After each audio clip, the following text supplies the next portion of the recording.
His foot landed with a decisive chiak, driven by an absolute hatred for boredom. Spectators urged a fighter to attack, demanding confidence in the intense grapple.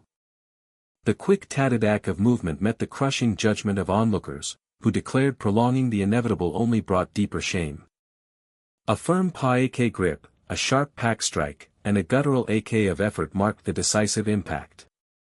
If that was the case, simplicity reigned as a body was thrown with a puk, eliciting an yuk of pain, ending with a final bang. Park Jae-hyun watched the swift defeat, a soft "oh" escaping his lips as the fight concluded on his screen. He mused on the ease of the judo throws, wondering if the simplicity of one decisive hit meant the sport could be fun, especially with a judo club rumored at his new school. Yet, a restless suk-suk of unease stirred within him, the judo lacked a certain raw impact he craved. A decisive chiajik on his phone confirmed his internal musing, leaving him thoughtful. For Park Jae-hyun, nothing quite matched the visceral satisfaction of his fists. His mother's tang of the knife against the board underscored her grave threat. Another school transfer meant a grim fate for him, far worse than sliced gimbap. He miyamchit, his body freezing in startled terror. A cartoonish jaik impact symbolized his profound understanding that avoiding his mother's slicing was a top priority. With an impassioned oyk of resolve, he vowed to become a model student, putting his fighting days behind him at the new school. But the bustling new environment seemed to offer little direction for his newfound resolve. A mischievous wayek of rationalization crossed his mind. A single punch before school officially began surely wouldn't violate his new pact, right? A sudden, brutal peoyak struck. A peoyak and a teoyak echoed through the alley as the bully recoiled, lamenting the pathetic state of affairs while his enraged cohort questioned their constant outdoor brawls. Bully 2 vented his frustration about a crazy bitch from the judo club, drawing smirking encouragement from Bully 1, while Kim Subin KKK snapped at them from the ground. A sudden teak as Bully 2 grabbed Kim Subin, pulling him into a menacing conversation about the harsh realities of their school lives. Kim Subin stammered a hesitant reply, fear tightening his throat. Bully 2 spun a web of false nostalgia, reminding Kim Subin of his hopeless loser past, while Bully 1 sneered at the theatrics as Park Jae-hyun passed by in the distance, unnoticed. With a casual, hey, Park Jae-hyun laid a firm teep on Bully 1's shoulder, advising against face-hitting and mentioning the trouble Gong Junam would bring. Bully 1, startled and furious, cursed, only to be met with Park Jae-hyun's disarmingly apologetic, "Oh, my bad." As Bully 1 sputtered in anger, Park Jae-hyun, now holding the bully's cigarette, greeted him with a chilling grin, offering a polite yet unnerving apology for the interruption. His sinister grin widened as he smoothly asked for a light, an unspoken challenge in his casual request.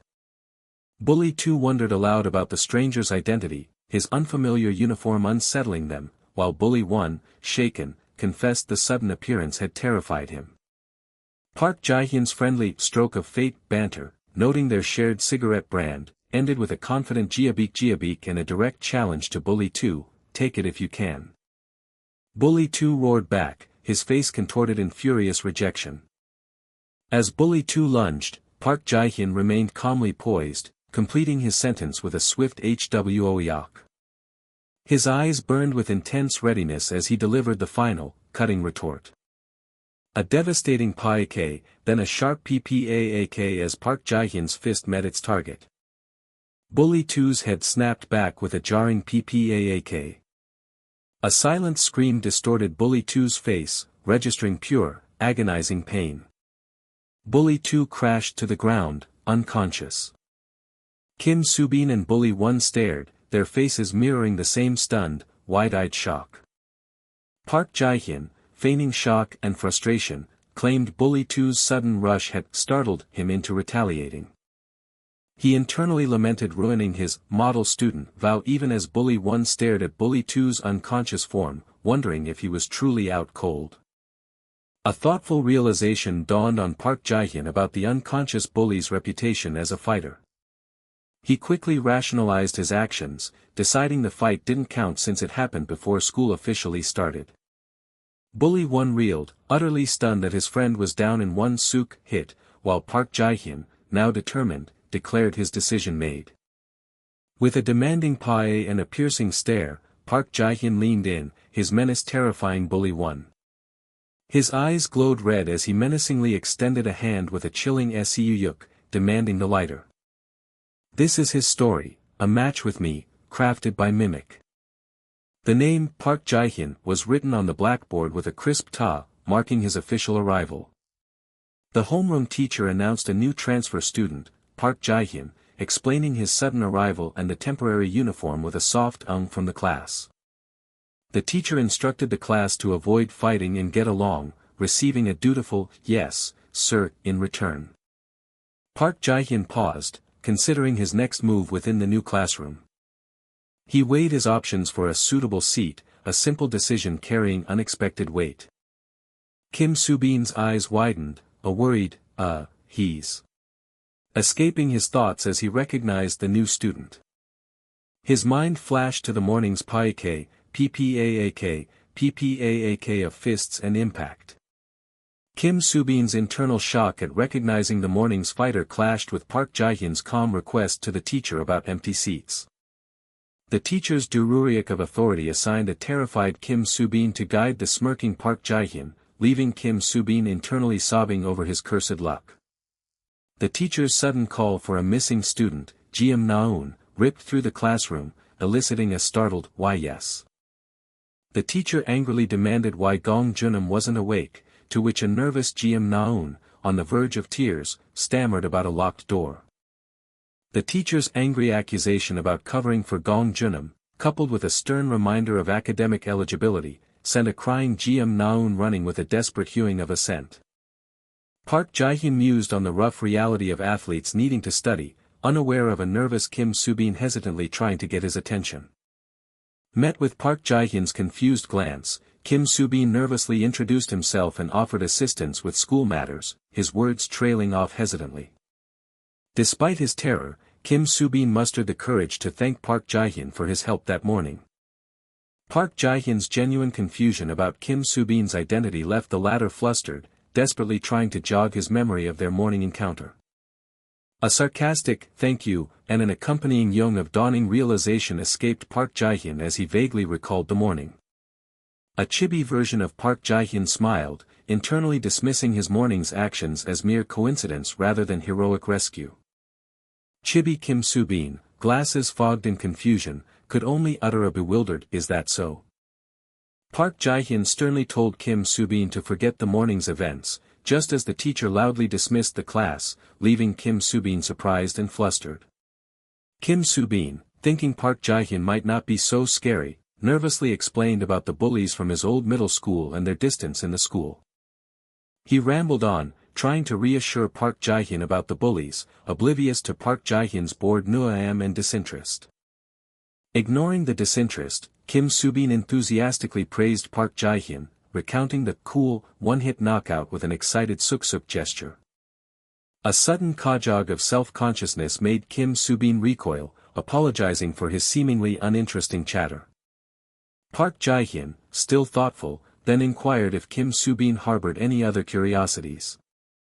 With a menacing buk of a grin, Park Jae-hyun asked if he liked bread, sending Kim Soo-bin into an immediate panic. Kim Soo-bin, believing he was about to be extorted, hyuk sobbed his frantic willingness to buy bread for Park Jae-hyun, whose bewildered question mark showed his utter confusion. Park Jae-hyun, with a chuckle, realized Kim Soo-bin's panicked offer stemmed from a misunderstanding. He'd merely wanted to know which cafeteria bread was good, leaving Kim Soo-bin utterly surprised. Park Jae-hyun cheerfully accepted, dubbing Kim Soo-bin antenna and ordering him to the cafeteria, while Kim Soo-bin descended into distraught certainty that extortion awaited him. As Kim Soo-bin succumbed to despair, certain he couldn't escape his fate, Park Jae-hyun suddenly interrupted, his curiosity piqued by the ubiquitous name Gong Junam. The mention of Junam startled Kim Soo-bin, sending him into a fresh wave of panic as he struggled to explain her identity. Kim Soo-bin began to narrate, revealing the Inhyun High School Judo Club, a powerhouse of idolized athletes. This school was a bastion of elite athletes from across the country, where a powerful kwang of a throw signified their dominance. Among these elites, Gong Junam reigned supreme, a freshman who had already swept national competitions, earning a candidacy for the national youth team as the elite of the elite. She was an undefeated legend, a force who had never known defeat in an official match, executing each throw with decisive power. Her immense strength earned her the title Empress of Ippon, bringing down all opponents with a decisive kung, regardless of gender or weight class, a prowess Park Jae-hyun watched on his phone. Kim Soo-bin eagerly asked if Park Jae-hyun was impressed by Gong Junam's awesome legend status and crazy view counts, proclaiming her a living legend. Park Jae-hyun recognized the video, but dismissively concluded that, despite her feats, she was just a girl in the end.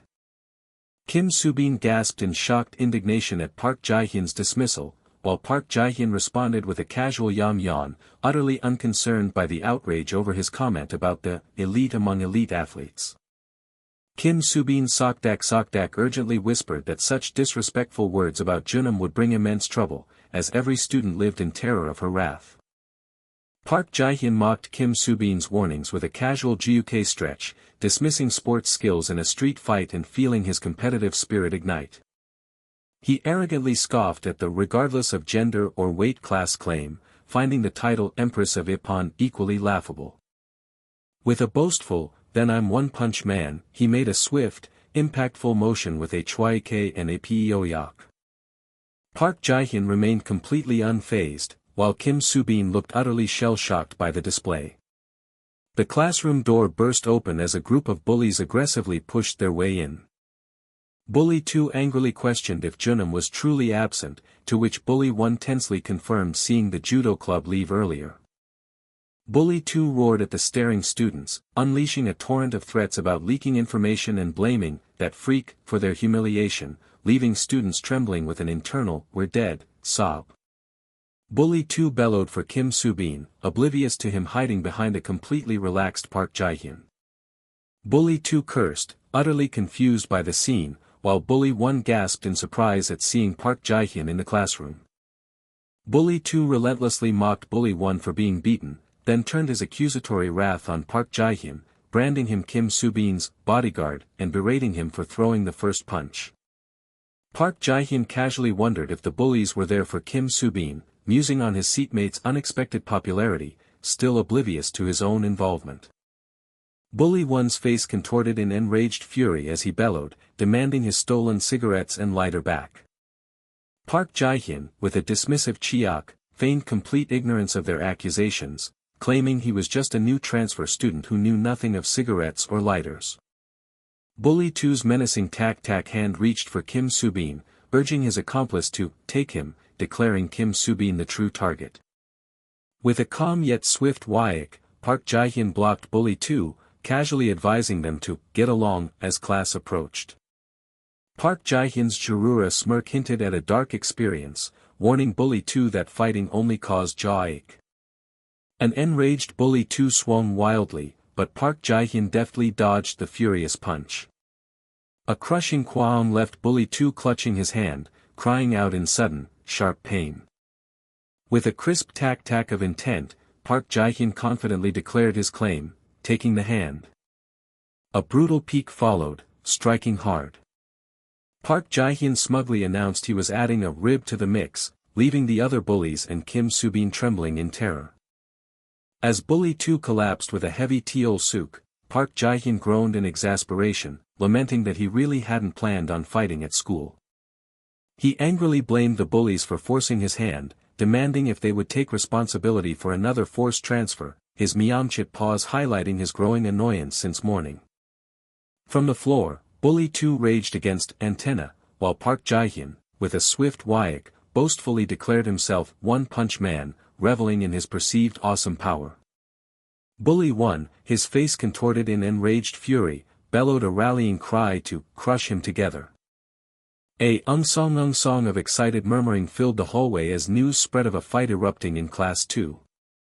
Amidst the chaotic brawl, Park Jae-hyun effortlessly landed a Peo-yak, while observers wondered why the previously quiet Sangi middle school bullies dared to act so brazenly. Another powerful peek landed. The rapid peoyak of blows left students gasping, questioning if the transfer student's incredible fighting prowess rivaled even Gong Junham's. Amidst the peoyak of combat, rumors spread that he was a forced transfer, his Changlin High School uniform confirming his past. As Park Jae-hyun delivered blow after peoyak blow, it was revealed he had transferred because his habit of beating up all the bullies at his previous school had simply gotten out of hand. With peoyak intensity, students observed the brawl, half amused by this mirror therapy for bullies, yet exasperated by the extent of the new freak's violence. Students joked nervously about walking on eggshells around the judo club, ultimately concluding that as long as the chaos didn't affect them, they were thankfully content. A stern voice cut through the chaos, ordering the cowering students to move with an abrupt kajog, as Gong Junham entered the fray. A chilling Sui Usaak accompanied Gong Junham's entry, her presence surveying the PPAAK aftermath of the classroom brawl. Her intimidating Jiabeek footsteps echoed in the silent terror of the students, whose thoughts screamed, F***CK, we're totally dead. Unaware of the new presence, Park Jae-hyun continued his relentless peoyak assault. Kim Soo-bin's face twisted in panicked indecision, desperately questioning if he should intervene, but his fear held him captive. A panicked female student, worried about Gong Junham's potential suspension, desperately cried out, pleading with Junham not to hit the boy. Kim Soo-bin hung his head, consumed by deep regret and self-recrimination for his cowardice, wishing he had simply left without a word. As he grappled with his perceived burden, a stern, "Hey," cut through the chaos, drawing Park Jae-hyun's surprised gaze to Gong Junham. Kim Soo-bin watched in shock as Park Jae-hyun, his eyes glowing intensely, questioned the newcomers with a sharp "Huyuk?" Gong Junham sternly commanded him to move from her seat, questioning his persistent reappearances from behind as she physically engaged him. A sharp tuck struck his arm. Park Jae-hyun uttered a surprised "huh" and as Gong Junham swiftly grappled and outmaneuvered him. A sudden "wyuk" and a gasping "euu-hik" as Park Jae-hyun was sent flying through the air, utterly shocked. He hit the ground with a resounding "kwaang." Park Jae-hyun cried out, his face twisted in intense pain. Amidst the shock of the onlookers, Park Jae-hyun lamentably registered the damage to his seat.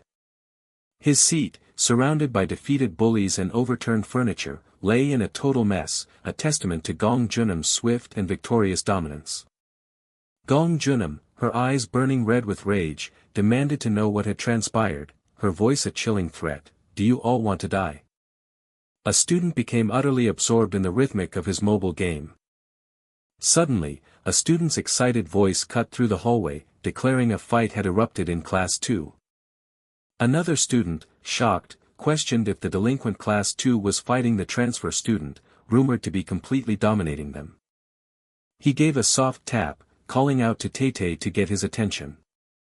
The student reiterated the startling news, Class 2 was embroiled in a fight at that very moment. He specified it was Gong Junham's class, a name that carried a certain weight.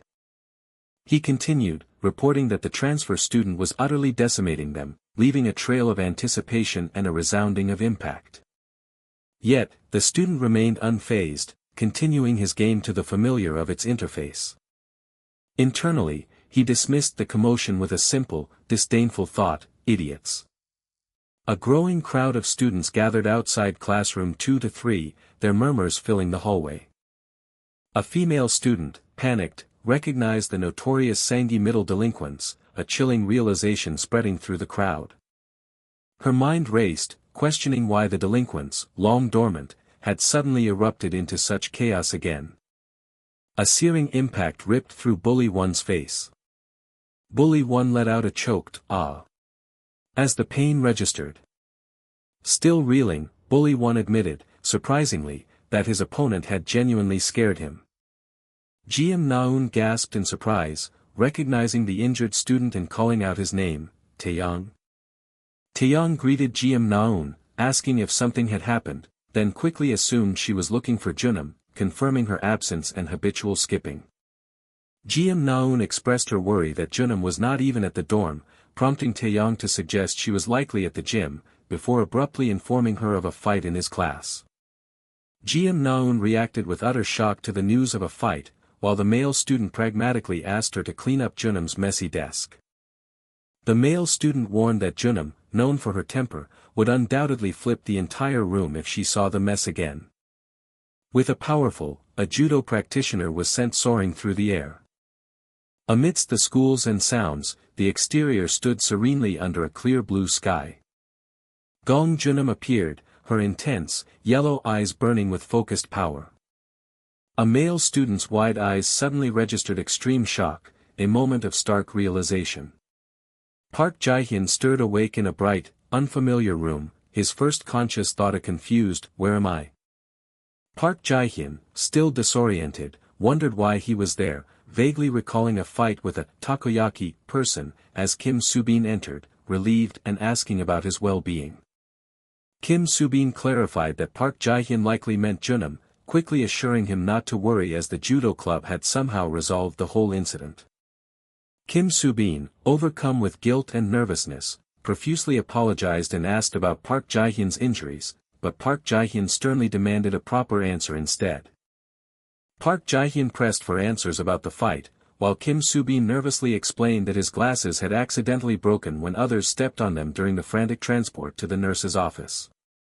Kim Soo-bin, regretful, held up the taped glasses, promising to pay him back soon and mentioning he had even brought some bread from the store.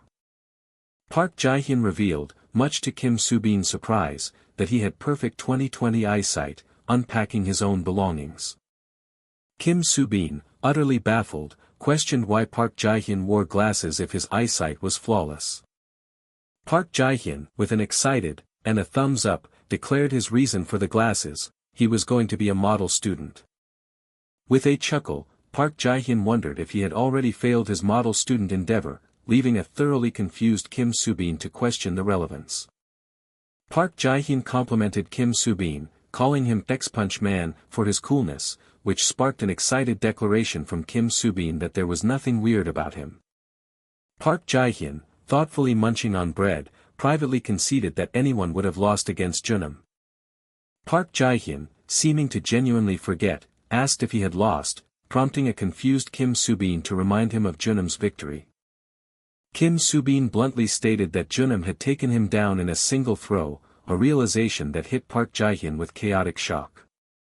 Kim Soo-bin quickly tried to reassure him, explaining that Junam was a crazy elite and therefore, his defeat was only natural. Park Jae-hyun responded by aggressively devouring his bread with a fierce.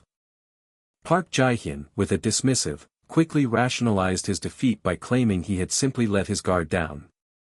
Kim Soo-bin, with worry, questioned if Park Jae-hyun was truly okay with his sudden defeat, only for Park Jae-hyun to cheerfully insist he was perfectly fine.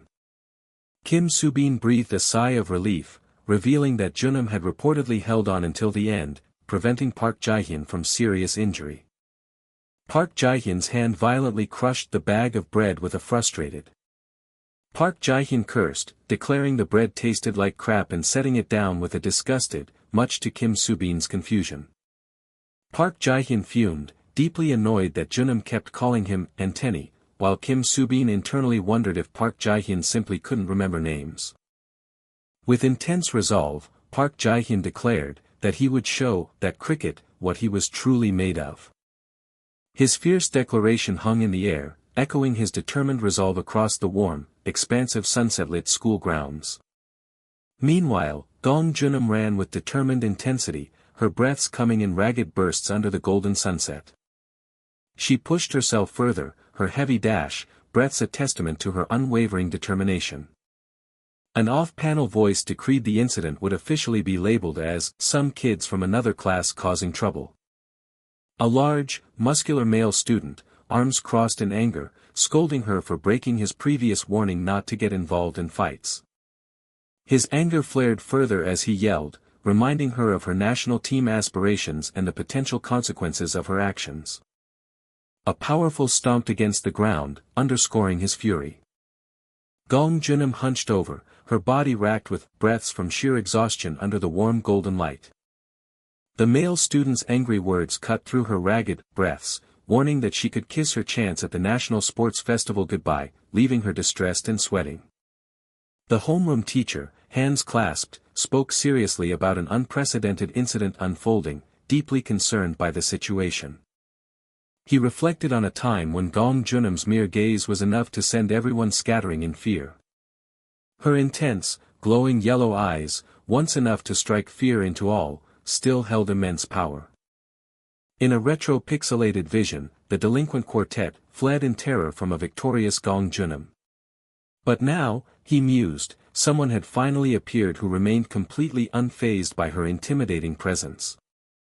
In the bright, busy classroom, students gossiped, wondering who the transfer student was, amazed by his relentless persistence despite his first-day defeat by Junam.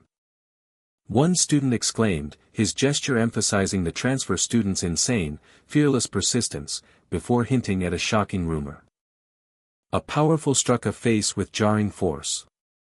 The rumor concluded with a dreamy, humorous revelation: the transfer student, apparently smitten, had actually fallen for Gong Junam after declaring her the first girl who's ever hit me. Students loudly reacted to the outrageous rumor, with one amused student shushing them and then comically reminiscing about his own unforgettable first time with a convenience store nuna.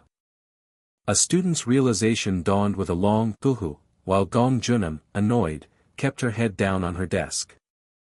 Students excitedly recalled Junam's uncharacteristic quietness, early arrivals, and lack of fights, adding to the gossip that she had even been seen visiting the nurse's office while the transfer student was there.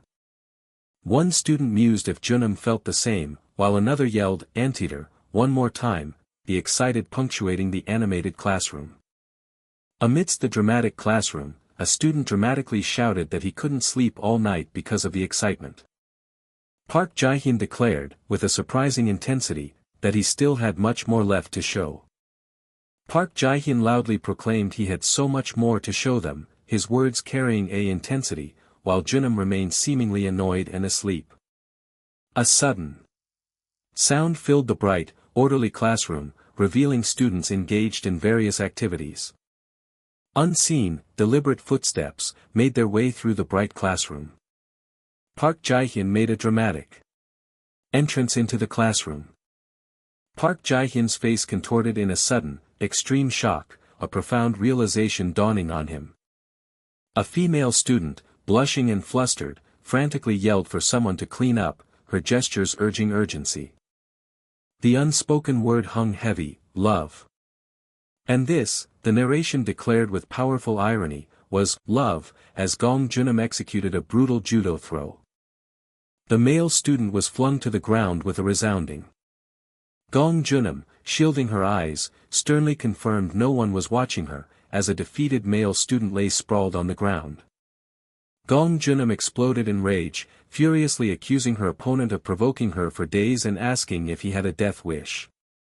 Gong Junam's enraged threats to kill him echoed, sending shivers of terror through Kim Soo-bin as he watched from behind a bin. Kim Soo-bin, hiding and terrified, internally rationalized his decision to follow them out of worry, clinging to the thought that it was fine if no one else was watching. Park Jae-hyun walked thoughtfully along a sunny path, lost in his own world, as someone called out his name, Kihyun. A male student commented sarcastically on Junam's fun, prompting Park Jae-hyun to recognize the boy she had slammed on his first day, while the other student urged him to intervene. The male student sternly warned Park Jae-hyun about the consequences if Junam was disciplined, emphasizing the judo club's precarious position under constant scrutiny for violence. Park Jae-hyun, weary of the repeated warnings, questioned what he could do if students willingly engaged Junam, lamenting that he was the one who received the coach's scolding. The large male student commented on the gutsy kid, just as the injured male student on the ground looked up, crying, and asked if Kihyun was okay.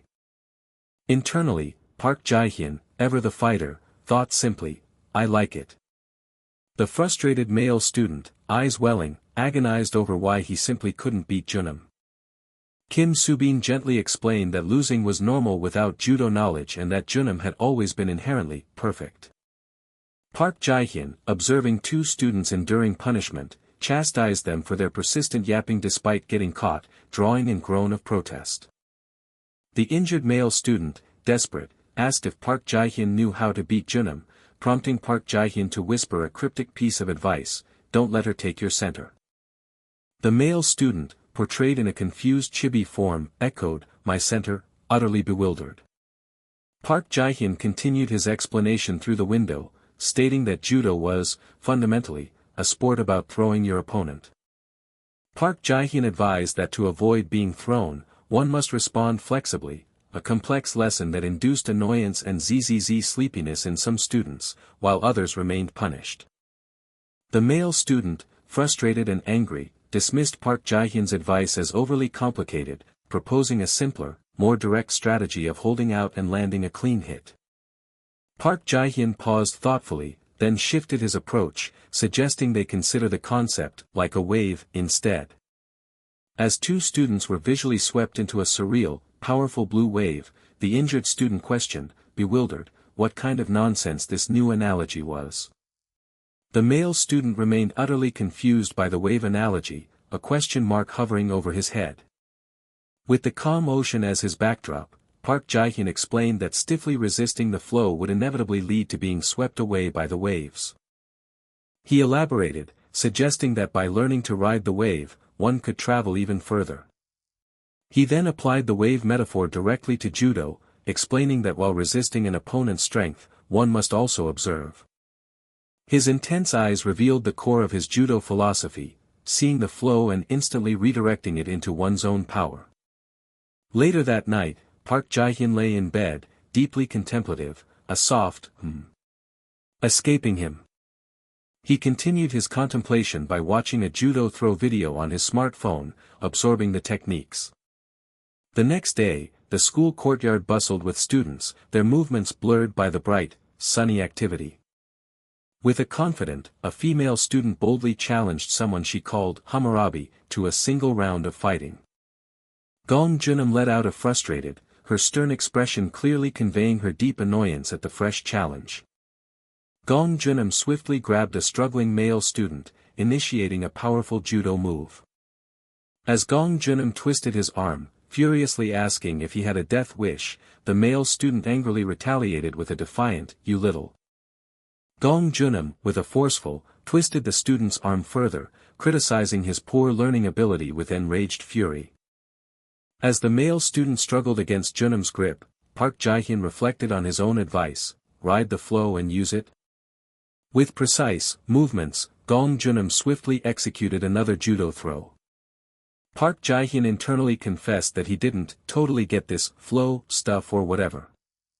Kim Soo-bin, peeking from behind a wall with a surprised expression, nervously watched the unfolding events. Jeom Na-eun looked on, her hands clasped to her mouth in panicked confusion. Gong Junam threw the male student with brutal force, his body trembling from injury as shocked questions arose. He concluded, with characteristic bravado, that ultimately he just needed to hold out like a beast. Gong Junam's eye, dark and intense, widened in enraged surprise as she realized the student had subtly shifted his weight backward during their conversation. Park Jae-hyun smirked with triumph, then mockingly asked Anteni if she had truly seen what had just transpired. With a sudden grab, Park Jae-hyun startled Gong Junam, then challenged her, asking if she knew the sole weakness of a perfect guy like him. He then revealed her perceived flaw with a triumphant roar, carelessness, immediately swinging a shocked Gong Junam with dynamic force. Park Jae-hyun cried out, "An eye for an eye," as Gong Junam was flung through the air, reflecting the chaotic injuries of those who had suffered before. His enraged declaration echoed, "A tooth for a tooth. You bastard." Bully One's furious cry of carelessness echoed with sharp, impactful frustration. Gong Junam executed a swift judo throw, sending another practitioner soaring through the bright air. Bully 2, sprawled on the ground, demanded fierce retribution with a visceral SSSUUK, swearing, "An eye for an eye. A tooth for a tooth, you bastard." A strained bikyuk accompanied Gong Junam's internal shock as she realized her opponent was unexpectedly heavier. A sudden tag echoed Gong Junam's spiraling confusion, questioning how the situation had escalated. Gong Junam flew through the bright, chaotic air with a visceral chwahhhk, and UK, bewildered by how she had ended up in such a predicament. With a violent kwang and kung, Gong Junam crashed forcefully into a flower bed, observed by silent onlookers. Amidst the bright chaos, Bully 1 cried, "Damn it," in frustrated disbelief at the unfolding scene of disarray and pain. A wave of intense frustration radiated through Gong Junam's mind, knowing she could have countered the throw. Under the bright sky, Gong Junam stood in tense contemplation, the gravity of the situation weighing heavily on her. The large male student observed with a thoughtful, angry expression as Kim Soo-bin, nearby, conveyed her distress. A sharp BBAK punctuated the tense outdoor scene, hinting at a sudden shift in the standoff. Gong Junam stood silently, a calm yet determined resolve settling over her as she processed the recent events. Gong Junam let out a quiet "ha," a breath laden with exasperation and dawning realization. An intense, stylized confrontation unfolded between Gong Junam and a large male student, their gazes locked in silent battle. Eom Jongja, the first-year student affairs supervisor, launched into an accusatory tirade, claiming the judo club was nothing more than a breeding ground for violence and delinquency. With a stern bingyul of disapproval, the supervisor continued her harsh condemnation, labeling them nothing but a bunch of brutes who only understand force. The supervisor sternly reminded Gong Junam of her prior involvement in a fight, reiterating her clear warning of unavoidable disciplinary action for a repeat offense. A sharp "hyumchit" of surprise marked the supervisor's cutting question, challenging Gong Junam's commitment to the National Sports Festival. Gong Junam's quiet "no. I'm sorry" was a subdued acceptance of the weight of her actions, perhaps against her better judgment. The supervisor delivered a lengthy, bright reprimand, asserting that a student's dignity, far outweighed athletic achievements, especially for those who dragged the school's name through the mud. The bandaged male student, both defiant and apologetic, exclaimed his disbelief at being called a troublemaker so soon after transferring, and then promised to clean up the flower bed damage. The supervisor's accusatory voice echoed through the bright hallway as she fiercely admonished the male student for interrupting, demanding he show some restraint. With a repeated "hyumchit" of exasperation, the supervisor clinically declared that dignity is something that shows on the outside, and all of it seeps in from the home. Amidst the cool, serious atmosphere, the male student provocatively countered with a quiet "muyo," questioning if a half fence naturally led to a lack of dignity. The male student's intense questioning about the half fence was abruptly cut off by Gong Junam's swift and apologetic "I'm sorry." Despite the interruption, the male student defiantly asserted that, having grown up in an environment with only half a fence, all his culture and manners were learned directly from his teachers. With glowing, enraged eyes, Gong Junam uttered a dark, serious retort, implying her own upbringing left her oddly short on quite a lot. Gong Junam's defiant declaration, "I'll try harder going forward," visibly shocked the supervisor, who reacted with a furious, "What did you just say?" As the supervisor furiously shouted Gong Junam's name, a sudden "druruk" signaled the chaotic entrance of the judo club captain. The judo club captain, Kihyun, entered the bright hallway with an amicable apology, explaining he had heard one of their club members was present. Kihyun politely inquired if they had a moment to spare. Gong Junam and the bandaged male student stood in the brightly lit hallway, a palpable sense of waiting hanging between them. The bandaged male student broke the silence with frustrated questions, wondering if all the teachers were so harsh, as if they believed he had burned the school down. Gong Junam remained silently contemplative, leaving the male student in confused bewilderment. The judo club captain politely thanked the unseen figure for their time with a decisive "druruk," announcing their departure into the bright hallway. An off-panel teacher-like voice graciously dismissed Haxian, extending warm regards to his father. The judo club captain authoritatively declared that they would now wrap this up. Haxian assigned both Gong Junam and the male student 1 week of after-school community service, firmly instructing them to comply, without complaint, much to their internal pique.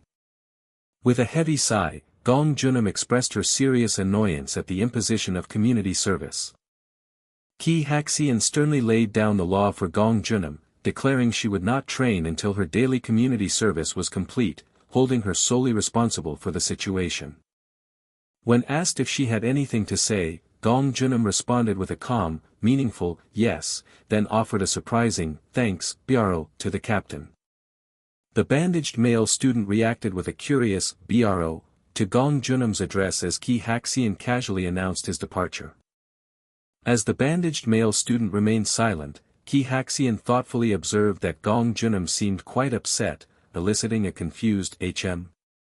With casual "Kihyung" and "jjjok" sounds, Ki Haxian explained Gong Junam's deep frustration stemmed from her obsessive training being interrupted, while the male student listened in silent contemplation.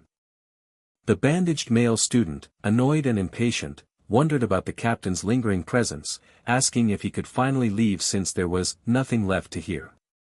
A sudden, visceral "ssuuk" filled the hallway as Ki Haxian swiftly grabbed the male student. With a mischievous, almost sinister smile, Ki Haxian addressed the male student directly with a sudden "pok." Ki Haxian extended a challenging yet inviting offer to the male student, asking if he wanna give judo a shot. The male student reacted with utter confusion and surprise to the unexpected proposition. Ki Haxian explained his motivation, stating he had often observed the male student confronting Gong Junam during their active community service. From a thoughtful, analytical perspective, Ki Haxian acknowledged the male student's evident grit and talent as the reason for his surprising offer.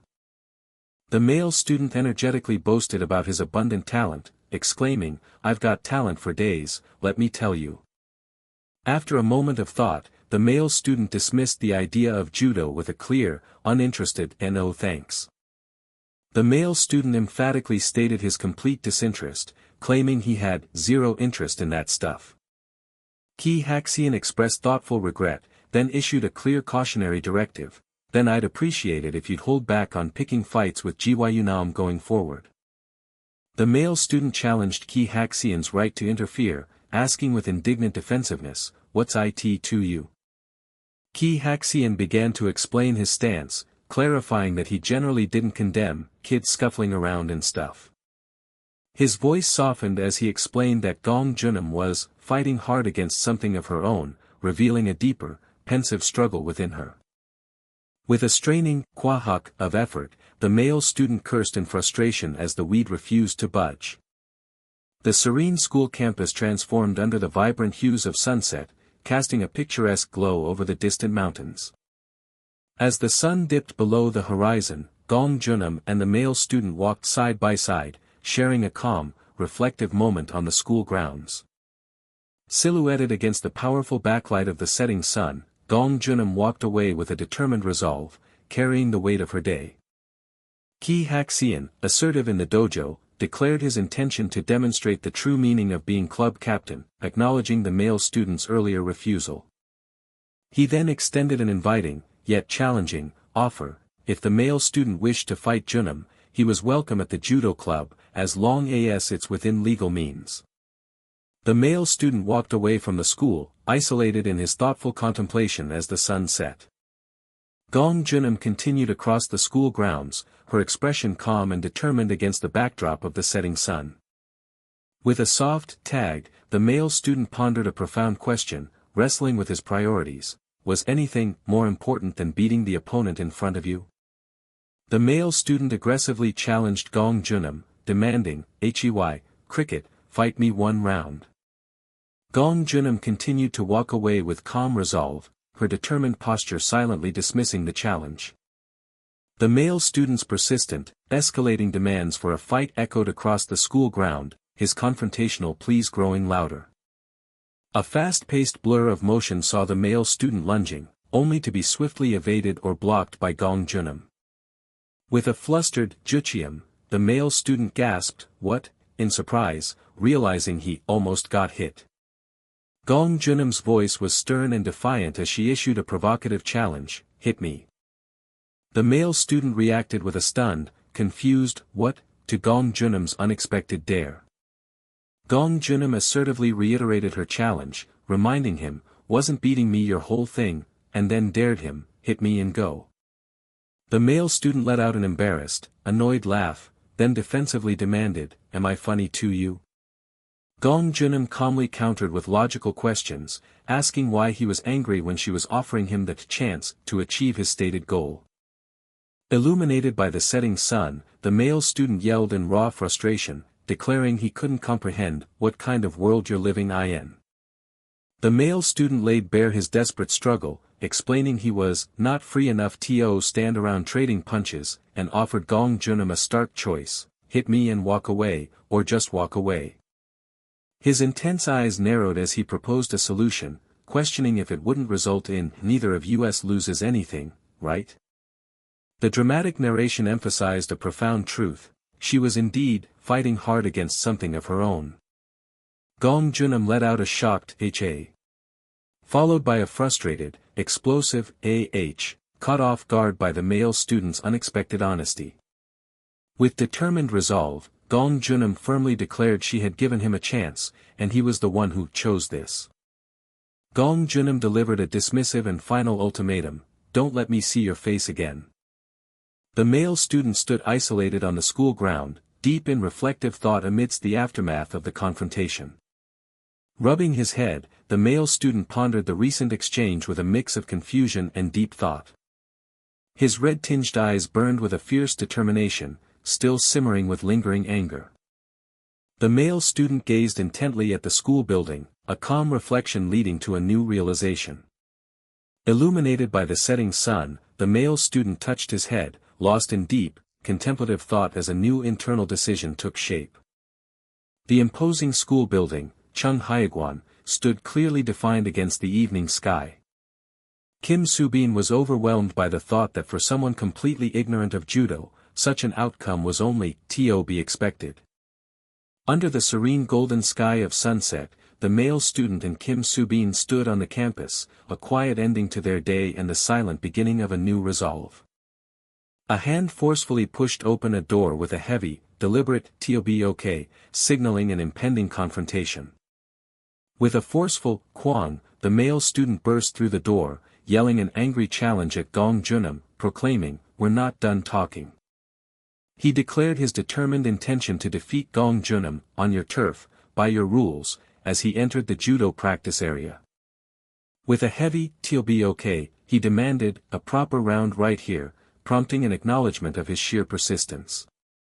Gong Junam forcefully pushed or threw the male student against a nearby wall with dynamic power.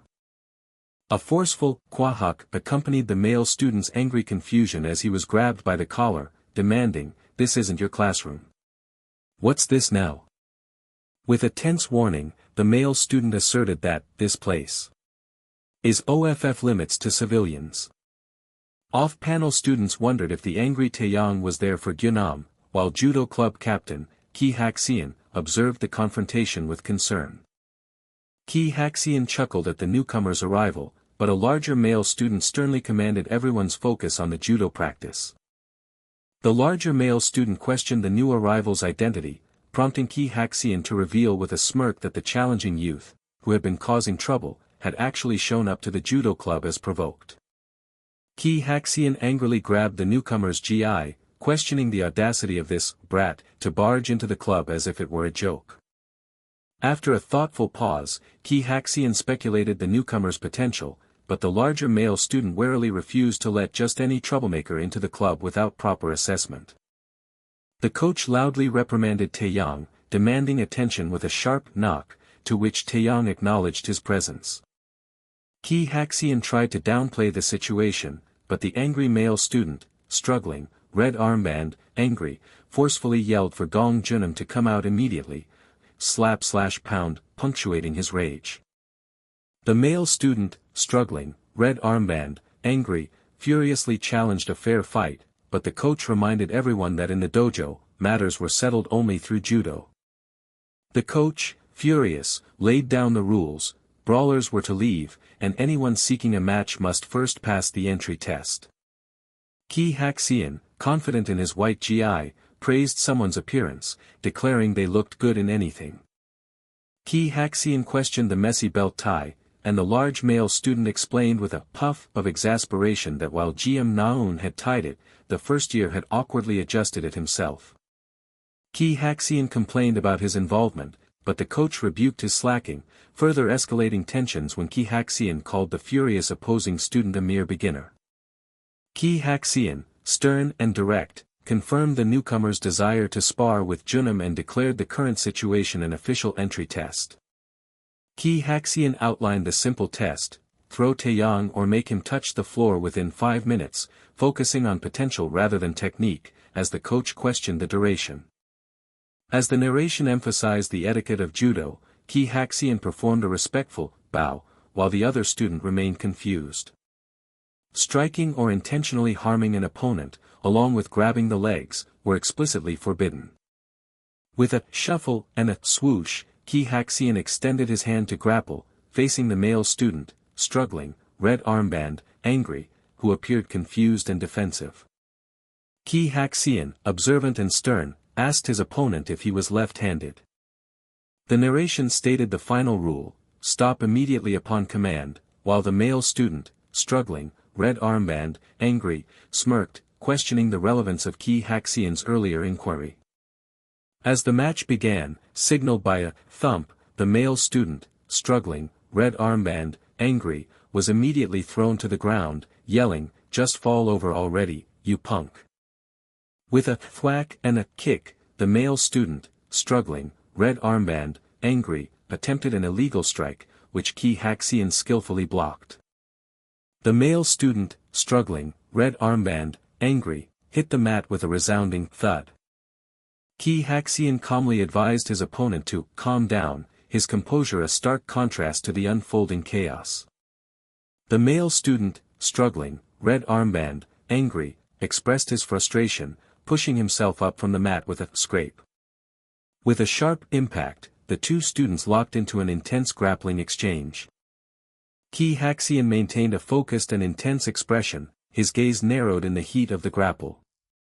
Ki Haxian executed a powerful throw, sending the male student, struggling, red armband, angry, airborne with a slam.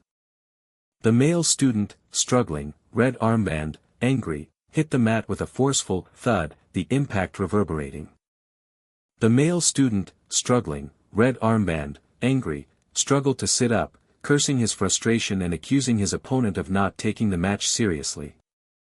Ki Haxian calmly asserted that he was indeed serious, implying his opponent was the one lacking commitment. The enraged male student, struggling, red armband, angry, furiously charged forward, yelling for the fight to start. A student observed, commenting with amusement that it had been ages since Taeyang last truly sparred. The student criticized Taeyang's rare presence at practice and his poor grades, questioning anything impressive about him. A student with glasses sharply retorted, insulting the other's intellect while defending Taeyang's grades as a sign of apathy rather than inability. The narration highlighted Gong Junam's dominance in the girls' division, a firm grab demonstrating her prowess. The narration proclaimed Taeyang's sweep of the youth sports festival in the boys' division, an achievement Ki Haxian found tiresome, thinking, such a drag. The male student, struggling, red armband, angry, lay gasping on his back, a frustrated gasp escaping him as he questioned his own actions. A digital timer prominently displayed 2:31 with a visceral impact and flash. With a quick thwack and tap, Ki Haxian deftly blocked the male student, struggling, red armband, angry, attempted strike. As the two students grappled intensely, a forceful impact and squeeze echoing the narration's somber reflection that nothing had gone right since the transfer. The male student, struggling, red armband, angry, yelled in sheer frustration, attempting to land a punch. Ki Haxian delivered a punch which the male student, struggling, red armband, angry, blocked with a thud, the narration proclaiming, "This sucks." With a precise kick, Ki Haxian executed a leg sweep. Ki Haxian performed a powerful leg sweep with a visceral thud, throwing the male student, struggling, red armband, angry, as the narration revealed his deep hatred for being ignored. The male student, struggling, red armband, angry, sat defeated on the mat, defiantly asserting that he didn't need a stupid entry test. Kihyun, pointing with a thump, complained to the coach that the male student, struggling, red armband, angry, was throwing punches. Kihyun suggested kicking the male student, struggling, red armband, angry, out, but the student defiantly rejected the idea, inwardly vowing to wreck this bastard, despite the explicit warning against injury. The male student, struggling, red armband, angry, yelled in frustration, an impact punctuating his outburst, as an off-panel student mockingly asked if he had boxing experience. The male student, struggling, red armband, angry, was startled, questioning why the other student was acting so familiar. The male student, struggling, red armband, angry, defiantly yelled that he had never learned anything, while Kihyun laughed, calling him hilarious. Kihyun explained that this was not an official judo match, reminding the student of the rules with a thump and urging him to simply throw his opponent down. Kihyun mocked his opponent's clumsy technique in grappling, further enraging the male student, struggling, red armband, angry, who furiously told him to shut up. The coach, annoyed, pointed out their mid-match chatter, while the male student, struggling, red armband, angry, angrily declared his intention to engage. The male student, struggling, red armband, angry, let out a weary sigh, gathering his resolve. The narration embraced a sense of resigned determination. All right, to hell with it. Whatever happens, happens. Gong Junam, eyes filled with determination, declared that she simply needed to throw him. The male student, struggling, red armband, angry, raised his fists in a boxing stance, declaring he would fight my way. A crow sound hung in the air as spectators reacted with a mixture of shock, amusement, and disapproval to the male student, struggling, red armband, angry, unconventional stance, while Kihyun pondered. Kihyun questioned the boxing stance and observed his opponent's dangerously high center of gravity, fearing another sweep, while the coach sternly warned against any rule-breaking. The narration declared with finality, whether it's this guy or that guy. With an annoyed tap, Kihyun reluctantly called for the start of the match, muttering his disdain. The male student, struggling, red armband, angry, yelled a warning about fists. Kihyun quickly assumed a defensive posture, ready to block an incoming attack. With a quick tap and rustle, the male student, struggling, red armband, angry, attempted a feint, but Kihyun easily saw through it, calling him an idiot. Kihyun quickly moved in with a forceful grab and squeeze, grappling the male student, struggling, red armband, angry. Kihyun expressed surprise, realizing his opponent was faster than I thought. The male student, struggling, red armband, angry, expressed his determination to clamp onto him like this and drive him back. The male student, struggling, red armband, angry, lay on the mat, his frustrated thoughts narrating about his damn bastard opponent. Spectators watched intently as the narration revealed the opponent's persistent strategy of trying to hook a leg. With a swift kick and swoosh, Kihyun attempted a leg hook. The male student, struggling, red armband, angry, yelled in pain and defiance, challenging Kihyun to try it once, too. Kihyun began his statement, a focused expression on his face. With a powerful kick and impact, Kihyun threw the male student, struggling, red armband, angry, but the narration declared, that's not enough. A digital timer chimed with a ding, displaying 0:05. Kihyun let out a sigh, casually informing the defeated male student, struggling, red armband, angry, that only 5 seconds left. With a slight swoosh, Kihyun looked down, challenging his defeated opponent, what are you gonna do now? The struggling male student lay defeated, a raw damn, tearing through his frustration and pain on the mat. Then, a voice cut through the air with an urgent, sharp command, stop. A large male student erupted in fury, accusing the punk of being a repeat offender and demanding to know why he kept throwing punches as if it were a street brawl. His rage continued, criticizing the prone student's technique, explaining that he should have dropped his head and driven in properly. Internally, the struggling student scoffed, frustrated that he'd first need to understand the technical jargon before he could possibly apply it. With a defiant AK, the struggling student retorted that he hadn't hit anyone and was only told to throw, not understanding the tirade, as the large male student, exasperated by the loud "bok," condemned his lack of respect.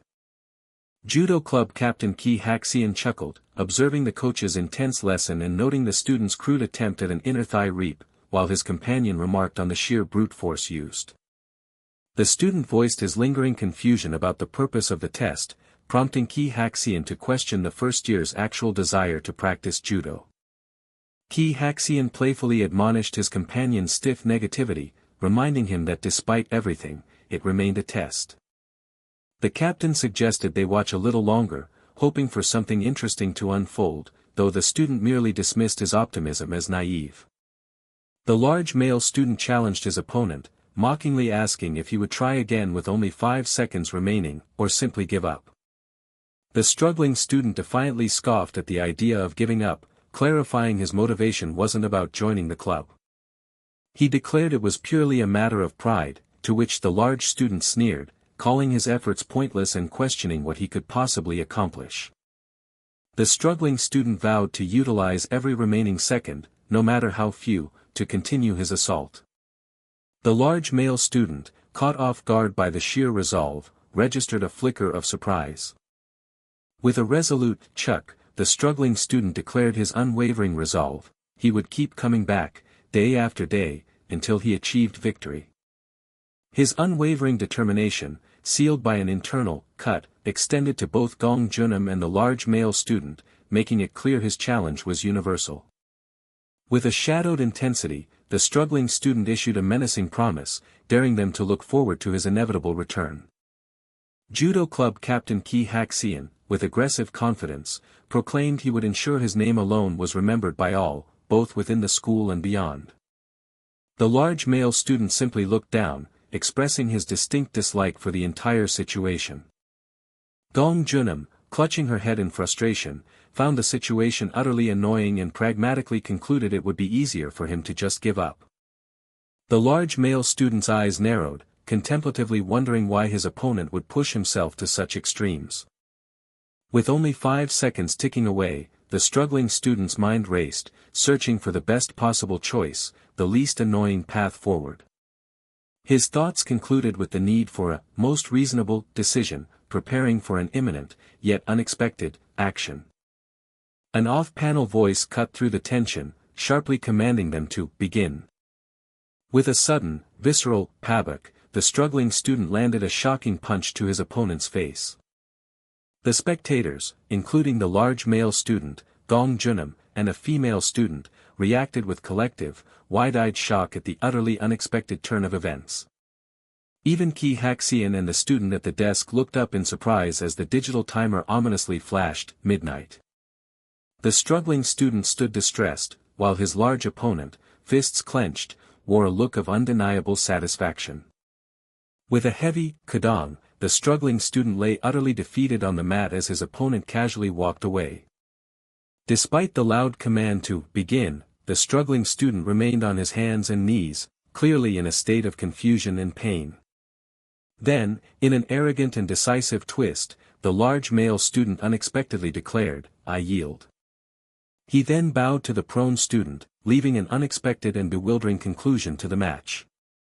With a smooth suk and a bending motion, the large male student delivered the ironic news, "Congratulations, you passed the entry test." The struggling student cringed in utter exasperation at the outcome, while his opponent's inner thoughts revealed a tactical calculation, keeping things within his predictions always proved less annoying. As the official announcement declared, Park Kihyun entry test passed, win by forfeit, Kihyun swore in disbelief, while a large male student furiously called for Taeyang amidst the chaotic aftermath. Park Kihyun, startled by the news, questioned if it was truly real. A fellow student, having heard rumors, asked Park Kihyun if he had actually joined the judo club, a question Park Kihyun met with annoyed dismissal. Park Kihyun vehemently denied joining, his defense leaving the other student puzzled and confused, a soft shimmer of bewilderment. The student continued, mentioning a rumor of Park Kihyun winning by disqualification, while Park Kihyun, seething internally with a faint budul, suspected he was being deliberately provoked. Rubbing his face in annoyance, Park Kihyun insisted he never intended to join the club, confessing his sole purpose was to get rid of that cricket. In a locker room rage, Ki Haxian furiously threw his judogi with a harsh pack and another pack, railing against being punched and mockingly congratulated for joining. His anger spiraling, Ki Haxian vowed vengefully to beat Park Kihyun to a pulp the next time they met. With a soft tuck, Park Kihyun held the judogi, a thoughtful sigh escaping him. He stared at the judogi, lost in silent, pensive thought. Park Kihyun wrung the judogi with intense focus, as if attempting to wring understanding from its fabric. A blur of sepia-toned judo movements flashed through Park Kihyun's mind as he considered the truth of his experience. With an analytical swish, swish, Park Kihyun replayed the exact movements that led to his defeat, dissecting the moment he was thrown. A smirk played on Park Kihyun's lips as he confidently declared the technique nothing special, certain he could master it with another try. The large male student, noticing Park Kihyun's contemplative interest, chimed in with a friendly, inviting tone that judo sounded kinda fun. With a sharp jack, Park Kihyun slapped his own face, frustrated by his unsettling thoughts about judo. Park Kihyun angrily dismissed judo as a dumb sport he didn't need, then snapped at the confused student beside him, questioning if he'd never seen someone get hit before. His intense gaze, burning with a mix of resolve and annoyance, revealed the depth of his internal turmoil. Park Kihyun, noticing the unusual quiet, wondered aloud about the absence of certain students. The other student, slightly hesitant, sought clarification. Was he asking about the judo club kids? The student then informed Park Kihyun that the judo club supposedly had a match today. Park Kihyun internally mused that perhaps none of the judo club members would be coming to class at all.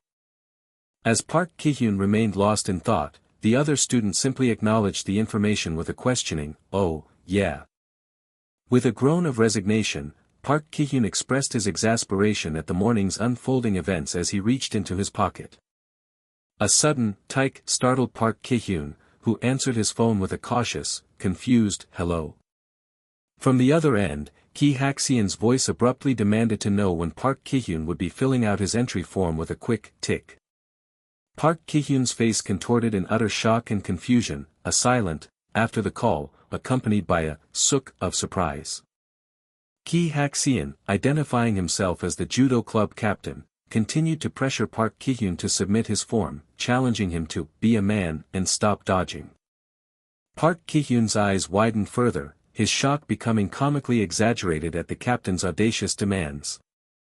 Park Kihyun angrily reiterated his refusal to join, dismissing Ki Haxian's threat of extreme measures, and demanding his number be deleted due to the creepy persistence. Ki Haxian defiantly responded, "Oh yeah. Okay then," before abruptly hanging up with a duck, leaving Park Kihyun and the other student in frustrated surprise. Park Kihyun, aghast, wondered if the captain was truly insane, while the other student, shocked, finally realized who had been on the line.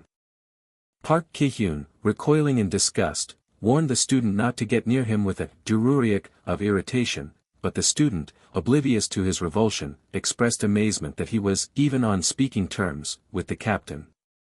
Park Kihyun smugly declared he had always been cool, drawing murmurs and whispers, ung sung, from other students, one of whom wondered what was going on.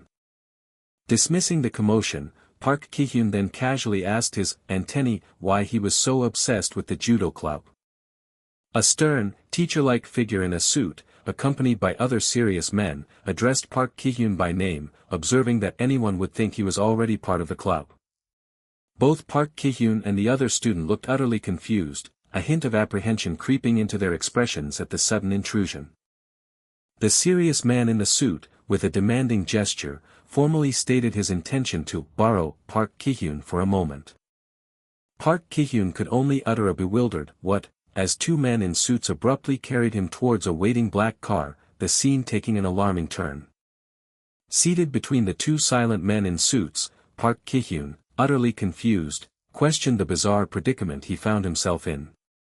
Looking up at the sky, Park Kihyun's disorientation grew as he pondered why he was there. Park Kihyun's confusion peaked as he realized he was in an unfamiliar place, only to be met by a cheerful, "Oh, you're here," from judo club captain Ki Hak-seon.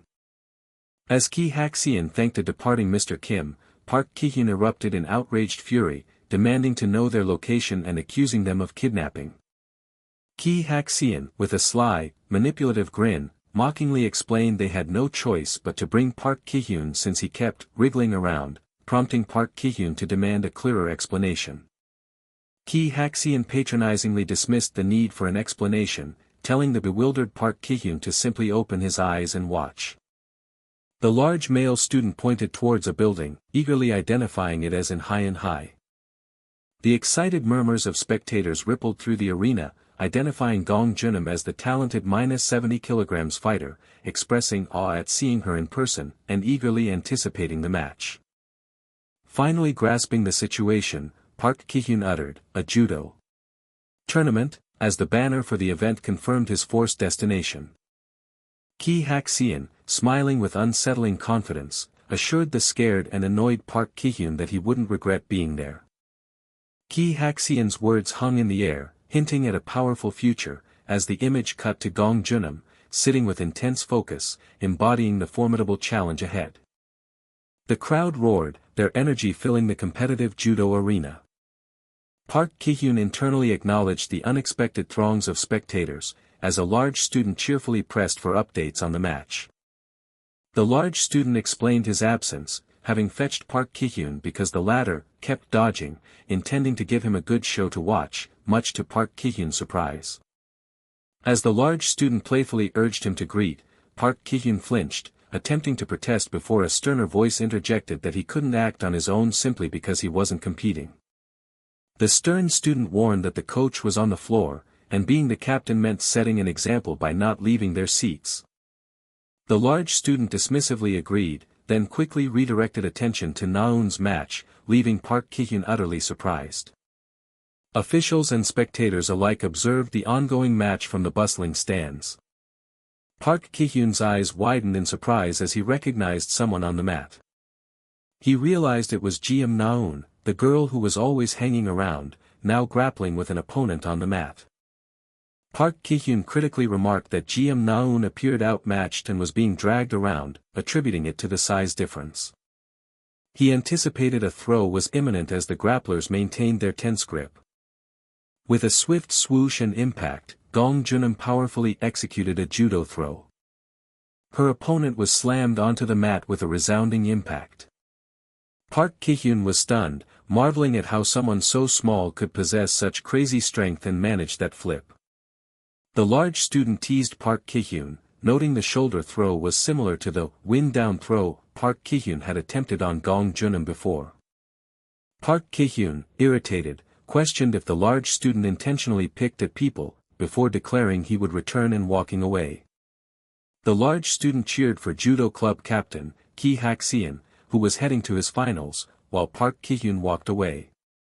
Park Kihyun asked if the captain was skilled, and the large student, with a smirk, offered an interesting piece of information.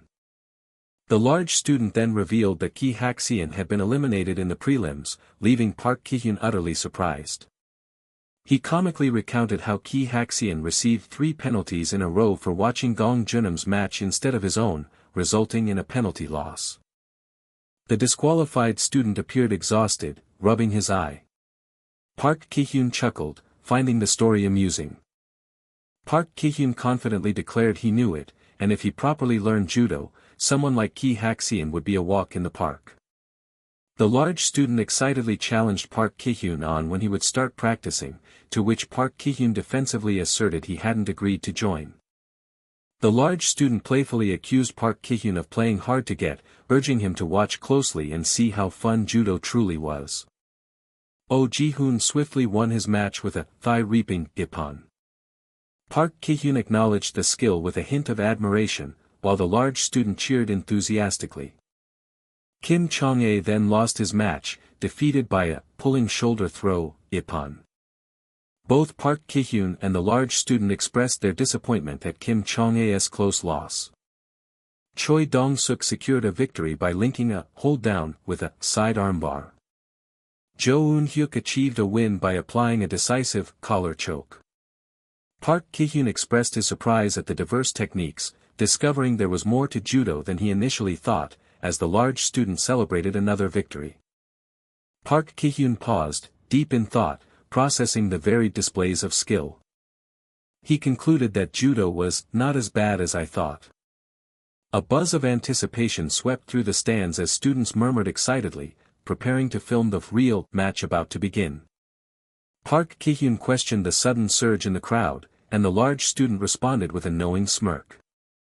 Park Kihyun wondered who was about to compete, given the palpable excitement. With a stern and focused expression, Gong Junam walked onto the judo mat, her emblem a stark red K. Park Kihyun was visibly surprised, his eyes wide at the sight of her. He had a sudden realization. Gong Junam's eye gleamed with fierce, unwavering determination. The arena was filled, spectators and officials alike focused on the match about to unfold. Park Kihyun understood that Gong Junam was also a member of the judo club. First-year student affairs supervisor, Eom Jongja, sternly yelled for the match to begin. Gong Junam and her opponent immediately clashed, grappling with rapid, intense movements. Park Kihyun watched the intense judo match with a focused expression, clutching his phone. Gong Junam and her opponent moved quickly around the mat, their feet thudding as they sought an advantage. Gong Junam maintained a firm grip, her expression sharp and concentrated. Their feet continued their quick, dynamic movements across the mat, a flurry of precise footwork. Gong Junam and her opponent persisted in their strategic feints and movements. Gong Junam secured a dominant hold on her opponent, who reacted with wide-eyed surprise. One judo practitioner attempted a swift leg sweep on the other. Gong Junam held her opponent in a firm, powerful grip. An opponent reacted with a look of surprise and concern during the fast-paced match. Gong Junam executed a powerful judo throw with evident strength and precision. She completed a powerful judo throw, sending her opponent flying. Park Kihyun watched, visibly surprised by the impressive throw, amidst the electrified, cheering crowd. A small, impressed smile touched Park Kihyun's lips. Park Kihyun began to speak, ready to acknowledge the impressive display. The large student, subtly trying to persuade him, asked Park Kihyun if he found judo fun now. The large student loudly declared his extreme hunger now that the matches were over. As students discussed the coach's absence and waited, Park Kihyun expressed his impatience, eager to go home for his plans. The large student proudly took unearned credit for Gong Junam's medal, much to her annoyance. He pressed on, claiming GM Naun had also attributed the medal to him, causing GM Naun to vehemently deny it while judo club captain, Ki Hak-seon, called out to Gong Junam. Gong Junam sighed in exasperation, clearly fed up with the ongoing antics. Park Kihyun approached Gong Junam, complimenting her performance by saying she was kinda cool. Gong Junam looked confused by the unexpected compliment, which Park Kihyun then awkwardly affirmed. Park Kihyun continued his statement, preparing to make a proposition. The large student looked thoughtful, observing the unfolding interaction. Judo club captain, Ki Hak-seon, appeared lost in thought, his expression pensive. A hand extended, offering a gesture. Park Kihyun extended his hand to Gong Junam, offering a truce and surprising everyone around them. With a resolute expression, Park Kihyun declared his intention to join. Gong Junam reacted with surprise, her stern gaze fixed on Park Kihyun as he clarified his intention was for judo. Gong Junam was left speechless by Park Kihyun's declaration. Demanding why he was telling her this, Gong Junam's annoyance made Park Kihyun fluster and blush, while another student thought, disgusting. Gong Junam dismissed Park Kihyun's declaration, stating her indifference to his choices as long as he didn't annoy her, and walked away. Park Kihyun reacted with an enraged, flailing outburst at being ignored again, while the large student found his dramatic display amusing. Park Kihyun struggled to be released, while the large student invited everyone for meat, and another student offered to wait for the coach. Judo club captain, Ki Hak-seon, acknowledged the plan to send the address for dinner, as Park Kihyun remained held captive. As they departed, students continued their lively discussion about their meat preferences, arguing between beef and pork. Park Kihyun walked alone in the dark, contemplative, holding his smartphone. He tapped his phone. A bright flash of light emanated in the darkness. Another flash of light appeared. Park Kihyun sighed, reflecting on the day while observing the city from a balcony as the sun set. He leaned on the railing, pondering the implications of joining. Park Kihyun concluded his thoughts, finding the whole idea a freaking joke. Park Kihyun's declaration to join the judo club led to a significant shift in his narrative. Suddenly, an off-panel student called out to the first year. The school gymnasium, a place of intense training, loomed under the warm light. It was Park Kihyun's second day as a member of the judo club. A forceful grip pack seized a judo GI. Park Kihyun aggressively demanded if the other student considered their training a joke. The story rewound to the day before. Jiam Naun, holding a judo belt, reacted with a startled Keel Pudeok mimic. Back in the dojo the day before, the judo club captain, Ki Hak-seon, and other senior students observed the gathered members. Judo club captain Ki Hak-seon introduced Park Kihyun as their new rookie, urging others to guide him, while another student skeptically noted his white belt status. Ki Hak-seon announced a joint training and sparring session with Seogwang High, prompting amused whispers about a parachute recruit and the anticipation of entertainment. A large male student declared his obedience, and then Ki Hak-seon loudly called out, Taeyang. Ki Hak-seon harshly informed a shocked student that he was off the tournament roster for his past misbehavior in the arena. The captain then assigned the student to teach the rookie one-on-one, a task he vocally protested against. The student complained about his new assignment, sparking an internal, "This bastard," from Park Kihyun, before the captain silenced them both, calling them a shared headache. The captain warned them sternly not to talk back, threatening extra discipline on the rookie's first day. Furthermore, Ki Hak-seon assigned Taeyang the duties of cleaning and locking up the dojo, prompting another pained groan. With finality, Ki Hak-seon ordered everyone to begin warming up. The students quickly began their 5 laps of running, their footsteps pounding with a rhythmic do-do-do-do. Park Kihyun ran with determined intensity, accompanied by the distressed do-do of another student. Ki Hak-seon observed the scene with an intrigued, well, letting out a soft ha-ha. Ki Hak-seon noted their enthusiasm, internally admitting Park Kihyun's surprising speed and stamina, while a running student muttered about 2 idiots. Despite the promise, Ki Hak-seon mused that Park Kihyun was still no match for Taeyang, a thought punctuated by a sharp tack. He concluded that once Park Kihyun's basics were built up, he would become an interesting challenge. A tired Taeyang dismissively declared the intense running easy, his labored breaths heek betraying his words. Park Kihyun, panting heek, what, reacted with furious exhaustion to the perceived arrogance. Ki Hak-seon commanded the students to begin rolling. Park Kihyun grumbled internally about the tedious basics, eager to learn throws, but a stern student urged him to move for those waiting behind him. An amused student mockingly suggested that a parachute recruit like Park Kihyun should just sit and watch.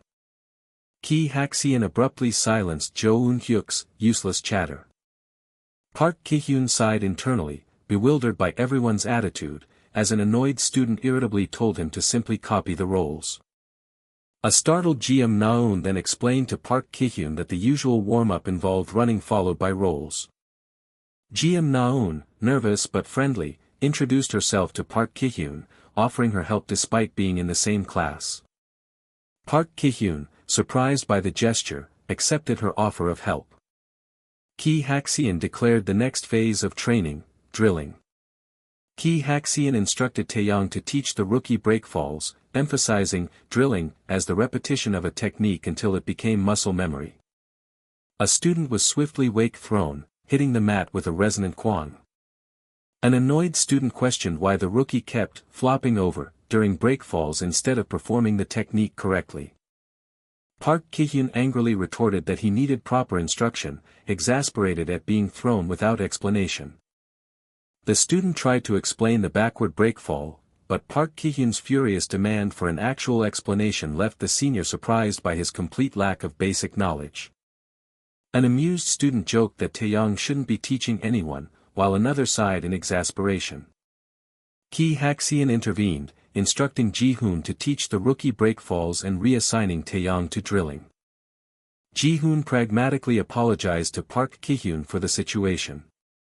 Park Kihyun realized Ji-hoon was the senior he'd encountered before, who then questioned his reasons for trying judo. Ji-hoon questioned his sudden interest, and Park Kihyun candidly admitted he merely wanted to look cool.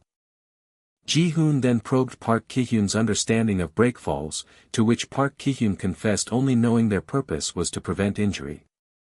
Ji-hoon confirmed Park Kihyun's basic understanding, explaining that judo fundamentally involves slamming opponents. Ji-hoon elaborated on the critical function of breakfalls, to distribute impact and protect the head, making them the absolute basics of judo, which left Park Kihyun surprised. Ji-hoon then demonstrated the forward breakfall, explaining its core principle of tucking the chin and slapping the mat to spread impact. Next, he demonstrated the side breakfall. He followed with a demonstration of the backward breakfall. Finally, he showcased the forward rolling breakfall.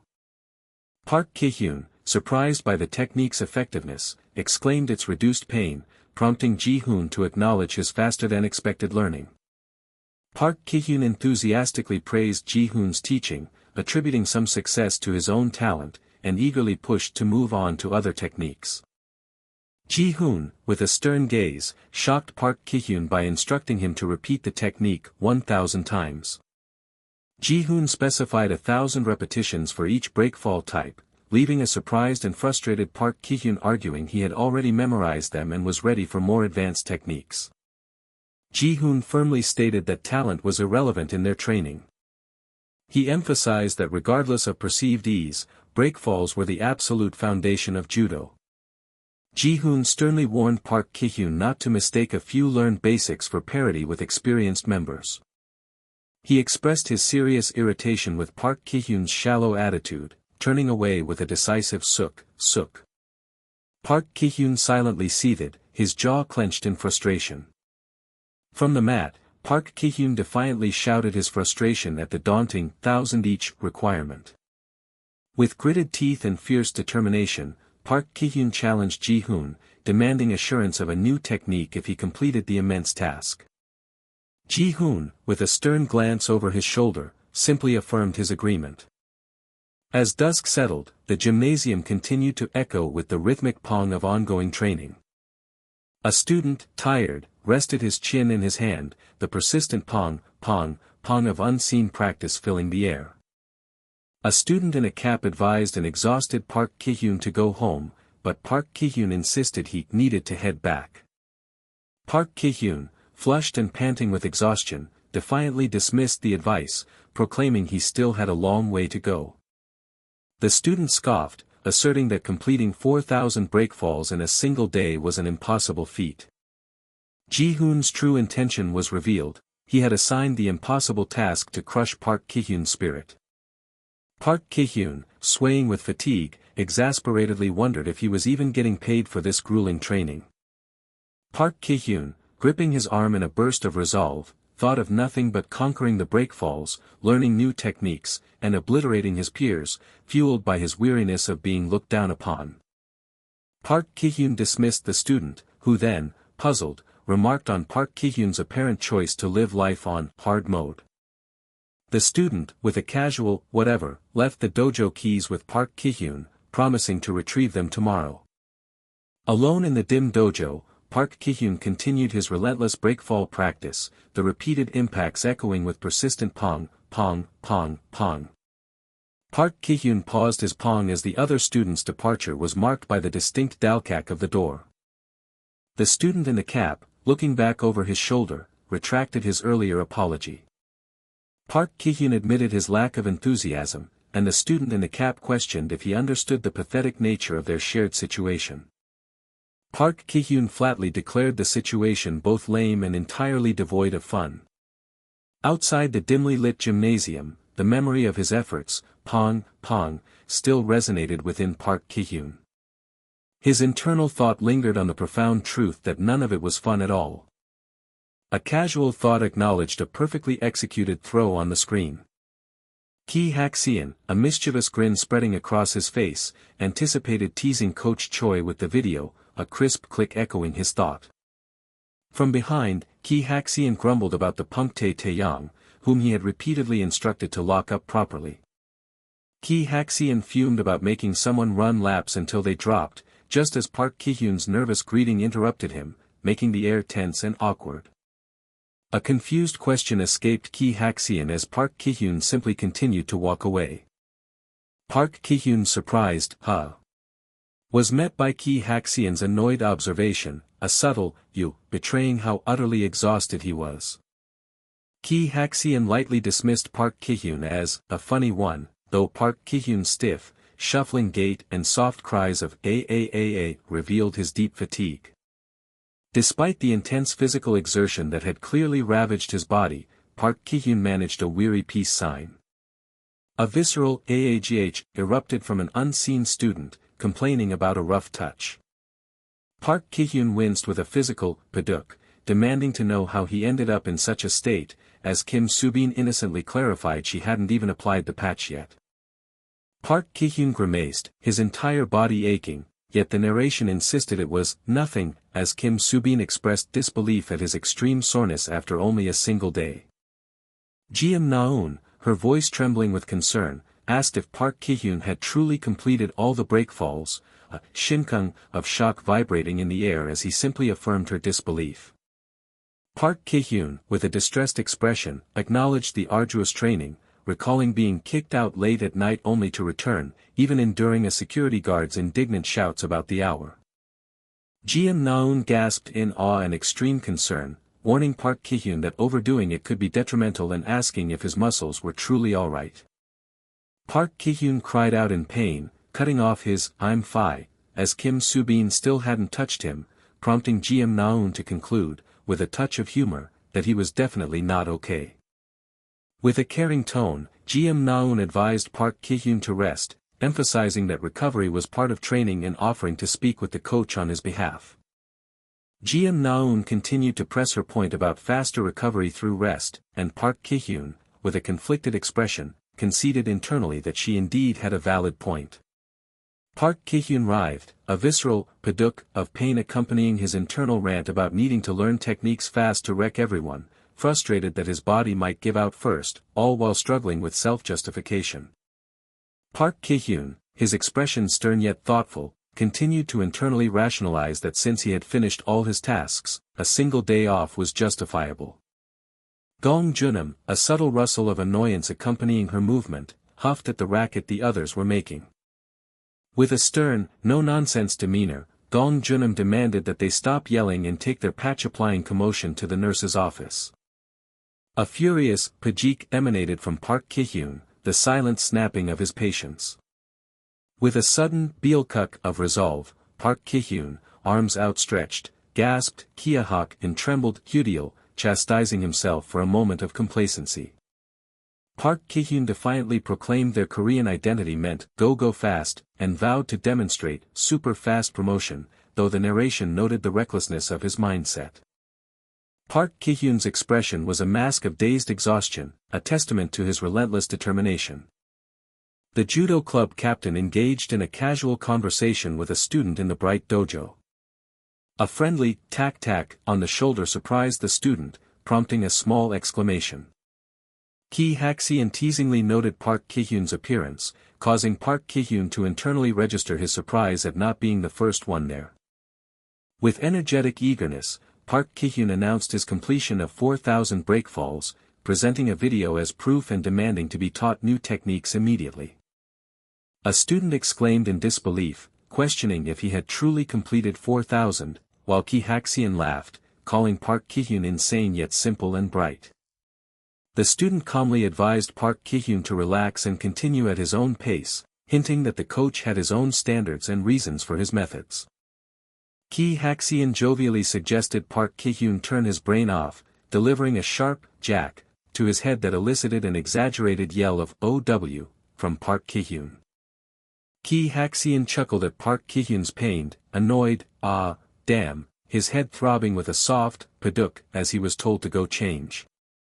Two students in blue judo GIs offered friendly greetings to Park Kihyun, one smiling and the other surprised by his arrival. A large, muscular student in a blue GI teasingly expressed surprise at Park Kihyun's persistence, admitting he had expected him to vanish after only one day. The red armband student angrily challenged the larger, mocking student to a fight, only to be dismissively laughed at and called a civilian unsuitable for an athlete to fight. The large student continued his mocking, promising to consider a fight only after a yellow belt, then jovially urged Park Kihyun to hurry and get changed. The large student added an insult about Park Kihyun's reeking GI, sparking an internal, frustrated rant about the motormouth bird brain, whom he couldn't even punch. Park Kihyun silently processed the insult, a soft, kung sniff confirming the truth of his GI's odor and reminding him of his intense, sweaty training yesterday. Park Kihyun's internal monologue dismissed the comments, his determination firm, he would soon leave them all in the dust. The stern student in the blue GI seriously questioned Park Kihyun's preparedness, asking if he had truly mastered everything. Park Kihyun eagerly affirmed his readiness, reminding the student of their agreement, and was met with a blunt declaration that a throw was imminent. Park Kihyun asked to be shown the correct breakfall, but the sharp teep of a GI grab and his surprised, hinted at a sudden instruction. With intense force, Park Kihyun was sent flying through the air by the student in blue. A thunderous "kwang" vibrated through the dojo as Park Kihyun crashed onto the mat. Park Kihyun cried out, "Ah! Ugh!" his internal thoughts cursing the agonizing muscle pain that flared through him after the impact. Another student questioned Ji-hoon's excessive force, noting that throwing a beginner like that was a bit much, while Ji-naun watched silently, her concern evident. The stern student critically challenged Park Kihyun, his words cutting as he asked if this was what Park Kihyun considered perfect. Park Kihyun, frustrated and indignant from the mat, angrily questioned how he was supposed to know what to do when no one taught him the techniques, echoing his exasperation from yesterday. An off-panel student defended Park Kihyun, asserting he only wanted to learn like the others, which made the student in the blue GI pause, questioning, the same. The student in the blue GI challenged Park Kihyun's assertion of sameness, demanding to know what he meant, which only fueled Park Kihyun's indignant retort about his unique attitude. The student in the blue GI's voice cut through the air with an authoritative, "Hey, first year." A firm "quack" punctuated the air as a hand aggressively tightened its grip on Park Kihyun's white GI. The student in the blue GI aggressively challenged Park Kihyun, his voice sharp with the question of whether he thought this was a place one could simply stroll into. Panicked voices warned of an impending fight, while Ji-naun worried about the absence of the captain and coach, realizing Park Kihyun had angered FM. Park Kihyun, utterly frustrated, exploded in an angry demand for a straightforward explanation, insisting they stop dancing around the precise mistakes he had made. The student in the blue GI delivered a tense, direct accusation, qualifications.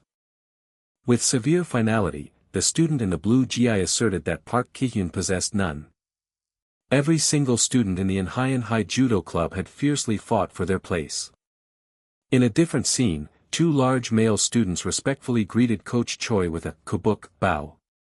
One large student laughed as he asked about the last match, while internal narration seethed, lamenting the coach's useless talk and the stingy senior gong who kept Gyunam from their school. Park Kihyun, his face contorted in anger and defiance, hurled the question back, "So what are you?" One large student explained his presence for a training sync-up, then introduced a first-year fan of Gyunam, offering a polite, hello." The labels hurled at him were clear: forced transfer, violence, thug, delinquent.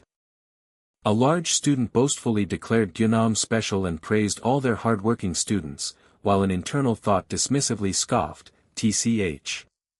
Show off. With intense accusation, the student reminded Park Kihyun of all the damning labels that clung to him. The student's challenge cut deep, questioning if Park Kihyun still claimed to be the same, sparking a furious, red-eyed defiance in Park Kihyun. Park Kihyun's internal thoughts burned with frustrated anger over those infuriating labels.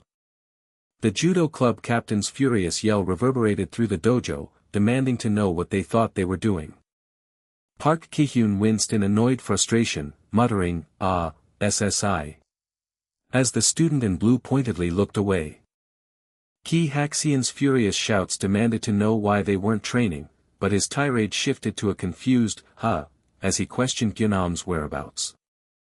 A surprised and questioning Park Kihyun escaped Ki Haxian's lips as he finally recognized the struggling student. A booming voice shattered the tense quiet of the dojo, demanding an explanation for the student's confrontation.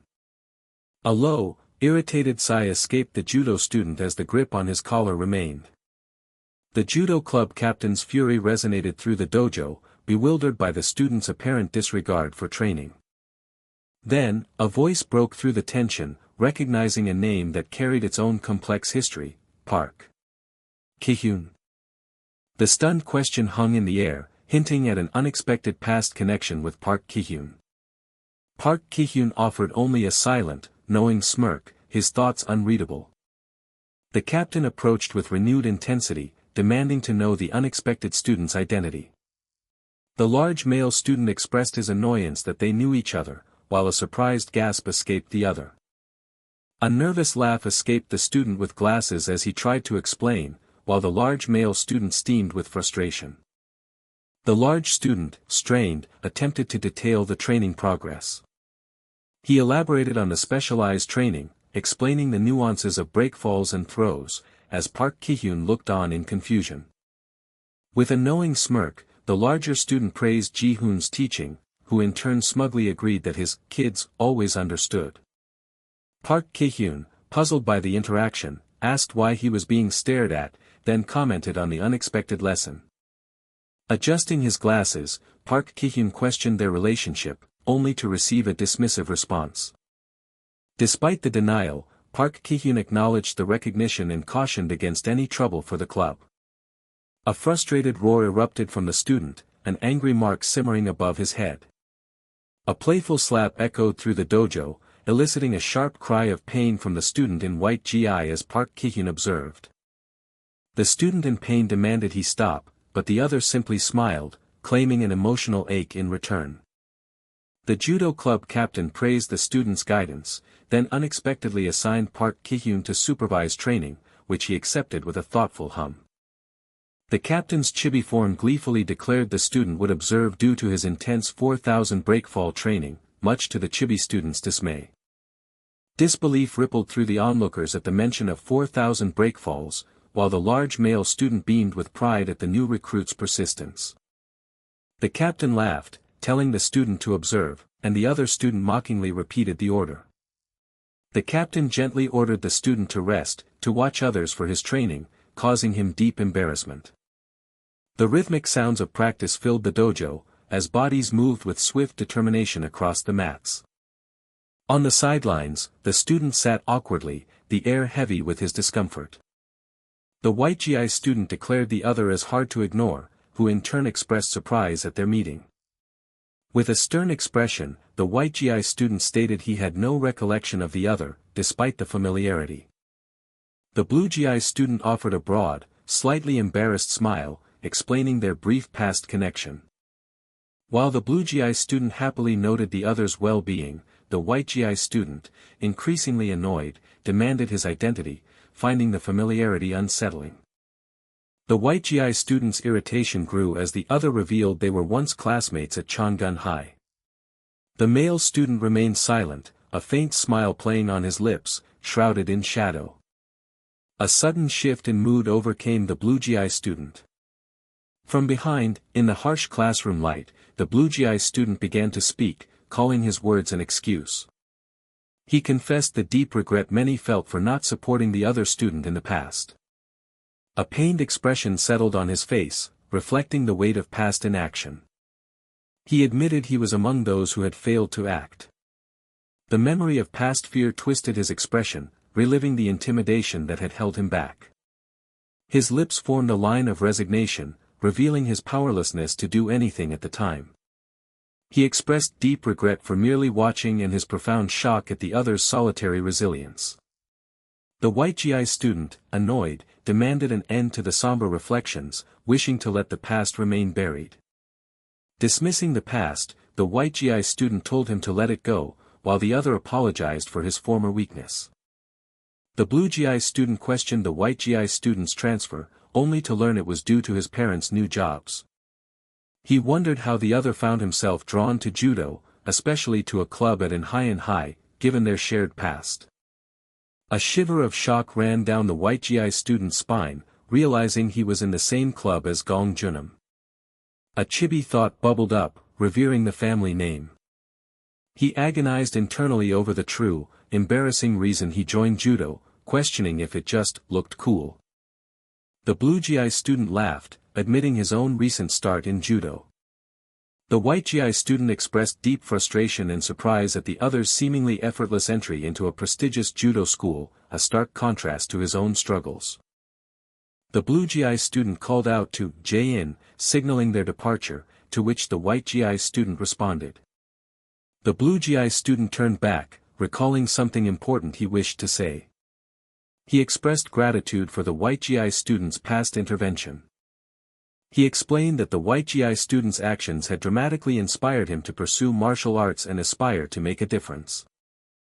As he walked away, the blue GI student waved, promising future encounters in judo and complimenting the other's tenacity. The blue GI student announced his departure, leaving the white GI student in thoughtful silence. The homeroom teacher asked about his enjoyment, and the blue GI student cheerfully recounted seeing his favorite athlete in training. The homeroom teacher scoffed at the student's casual enjoyment of rivals, then offered a ride home, which the student declined, citing a friend's meeting. The homeroom teacher grumbled a warning not to stay out late, to which the student cheerfully thanked him and bid farewell. Back in the dojo, the white GI student questioned if the other knew the kid from before.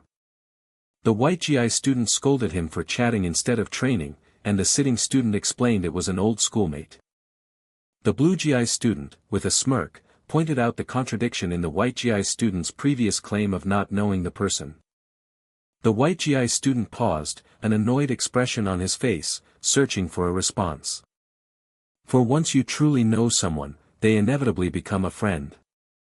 The blue GI student walked alone through the dim streets, lost in thought as he clutched his smartphone. His hand held up the smartphone, its screen displaying a contact list, a decision weighing heavily. He contemplated reaching out to someone, specifically Jiho, the worry etched on his face. A sneering voice cut through the night, announcing an unwelcome encounter. Terror seized the male student's face, his eyes wide with shock. The bully mocked the terrified student, recalling his name and sarcastically commenting on his surprisingly healthy appearance after transferring. The bully taunted the flinching student, relishing his fear while sarcastically expressing his false joy at their reunion. The bully turned, asking Lee Jun if he remembered the terrified student. The grinning bully then accused the terrified student of a past betrayal, while other figures lingered in the background. A gasp of distress escaped the male student's lips. His expression remained grim, frozen in quiet despair. Park Kihyun, smiling confidently with a bag slung over his shoulder, acknowledged the sudden reunion. Park Kihyun, bandaged and weary, sighed, confessing the profound tiredness that weighed him down. A larger student leaned forward, eager to finally share something important. The student expressed his profound gratitude to Park Kihyun for standing up for them in the past. He confessed that Park Kihyun had inspired his own judo journey, igniting a desire to become strong and influential. With a hopeful outlook, he encouraged Park Kihyun, acknowledging his grit and strength for their shared future in judo. A final, friendly farewell echoed. Park Kihyun internally cursed the new sense of responsibility settling on him, frustrated that the unexpected encouragement now meant he had to take judo far more seriously. Judo club captain Ki Haxian sternly instructed more breakfall drills, promising to check form with throws later. The grueling training felt like being relentlessly run into the ground. "You gotta be kidding me." Park Kihyun trembled, utterly exhausted by Ki Haxian's demand for 1,000 army crawls to improve his conditioning. Sweat poured as Park Kihyun pushed through the arduous army crawls, each movement a testament to his strained endurance. Kim Subin looked up from his meal, confused, questioning what breakthrough meant. Park Kihyun, visibly annoyed, fiercely declared he needed a breakthrough, fearing a life spent unnoticed and endlessly practicing breakfalls. As Kim Subin tentatively suggested seeking another teacher, Park Kihyun chewed thoughtfully, pondering who truly possessed the ability to teach him. Filled with determination, Park Kihyun vowed to confront the captain who had called him a parachute recruit, even as a message indicated Junam was calling. Park Kihyun, resting his head on the desk, grumbled, asserting his intense dislike for the stubborn idiot. Observing Gong Junam, Park Kihyun mused on her antennae 2 ability, deciding against asking her directly. Park Kihyun, chin in hand, thoughtfully considered Junam as an alternative. He dismissed the thought, deciding to rely on YouTube videos to figure out the judo techniques. Kim Subin, chewing nervously, questioned how Park Kihyun planned to practice without a partner, causing Park Kihyun to ponder. Park Kihyun thought of the kind of partner who would endure his training as a tension flashed between two bullies nearby. Park Kihyun pointed smugly, implying one of the agitated bullies should be his practice partner, much to Kim Subin's terror. Bully 2 remained angrily poised with a raised hand, while Bully 1 continued to appear intimidated. Park Kihyun had a sudden, sharp realization. The mat vibrated as a male student with a red armband was violently thrown to the ground by another judo practitioner. 3 students sat in various stages of discomfort, complaining about their aching legs after the intense leg reap practice. "But why are you guys so good at breakfalls?" the red armband student questioned, while another angrily explained it was due to countless throws from the maniac Gong Junam, frustrating Park Kihyun. The red armband student menacingly grabbed another student's GI, suggesting the mats were for him and threateningly asked if he wants to die. The students struggled to understand the technique, debating how Gong Junam executed the moves compared to their own ineffective attempts. With a frustrated hand to his chin, the red armband student reflected on the unexpected difficulty of mastering the seemingly easy technique. One student, annoyed, suggested asking the maniac Gong Junam herself, then mocked the other student for getting wrecked by the judo club, declaring it served him right. A male student in a white GI was violently thrown high into the air, startling 2 passing students. The school gymnasium stood serenely, a quiet contrast to the recent chaos. Park Kihyun, leaning thoughtfully against lockers, considered how smoothly the technique had been executed. Gong Junam fiercely gripped a male student's GI, poised for a powerful throw. With swift precision, Gong Junam executed a leg sweep. Gong Junam completed a powerful leg reap throw, and in the impact, Park Kihyun realized it was the same move from the video. Gong Junam initiated another focused judo move against the male student. She executed a throw with formidable speed, sending the male student soaring through the air. As Gong Junam completed her throw, sending him airborne, Park Kihyun finally grasped her, taking their center advice, realizing how she tilted them before the leg reap. Park Kihyun pondered the concept of tilting their balance, wondering if Gong Junam would actually share her knowledge if he asked.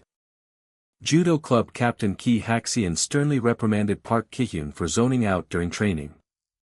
Park Kihyun lay on the mat, shocked and utterly defeated by the command for 500 more breakfalls. "No." Park Kihyun cried in despair as Ki Haxian, walking away, added another 500 army crawls as a finisher. His hand gripped the locker door in frustrated desperation, declaring he could endure no more. Gong Junam, stern and carrying her bag, turned to question the outburst. What was that? Gasping for air, Park Kihyun, sweating and defiant, firmly demanded to be taught a technique, stating he had completed every grueling finisher. Gong Junam, dismissive, questioned why she would teach him when he was already learning from Ji-hoon. Park Kihyun, agitated, scoffed, accusing her of deliberately holding back his progress and making him run in circles for days. Gong Junam sternly defended Ji-hoon, insisting his strictness was a response to Park Kihyun's own attitude and not applied to others. She asserted her refusal to teach him, certain he was itching to challenge her, recalling her previous warning. Gong Junam delivered a dismissive warning, telling him not to become her problem, leaving Park Kihyun frustrated. Park Kihyun's face contorted in a silent, furious grimace of suppressed rage. "What?" Park Kihyun exclaimed, surprised by Gong Junam's unexpected condition that he never acknowledge her at school. Gong Junam reiterated her demand for no interaction outside of training, which Park Kihyun repeated in frustrated acceptance. As she walked away, Gong Junam laid down another strict boundary: he was not to appear in her line of sight during class. Agitated and determined, Park Kihyun warned Gong Junam not to walk away, implying a mutually beneficial exchange for her teachings. Still annoyed, Gong Junam reminded him that a truce didn't erase her irritation.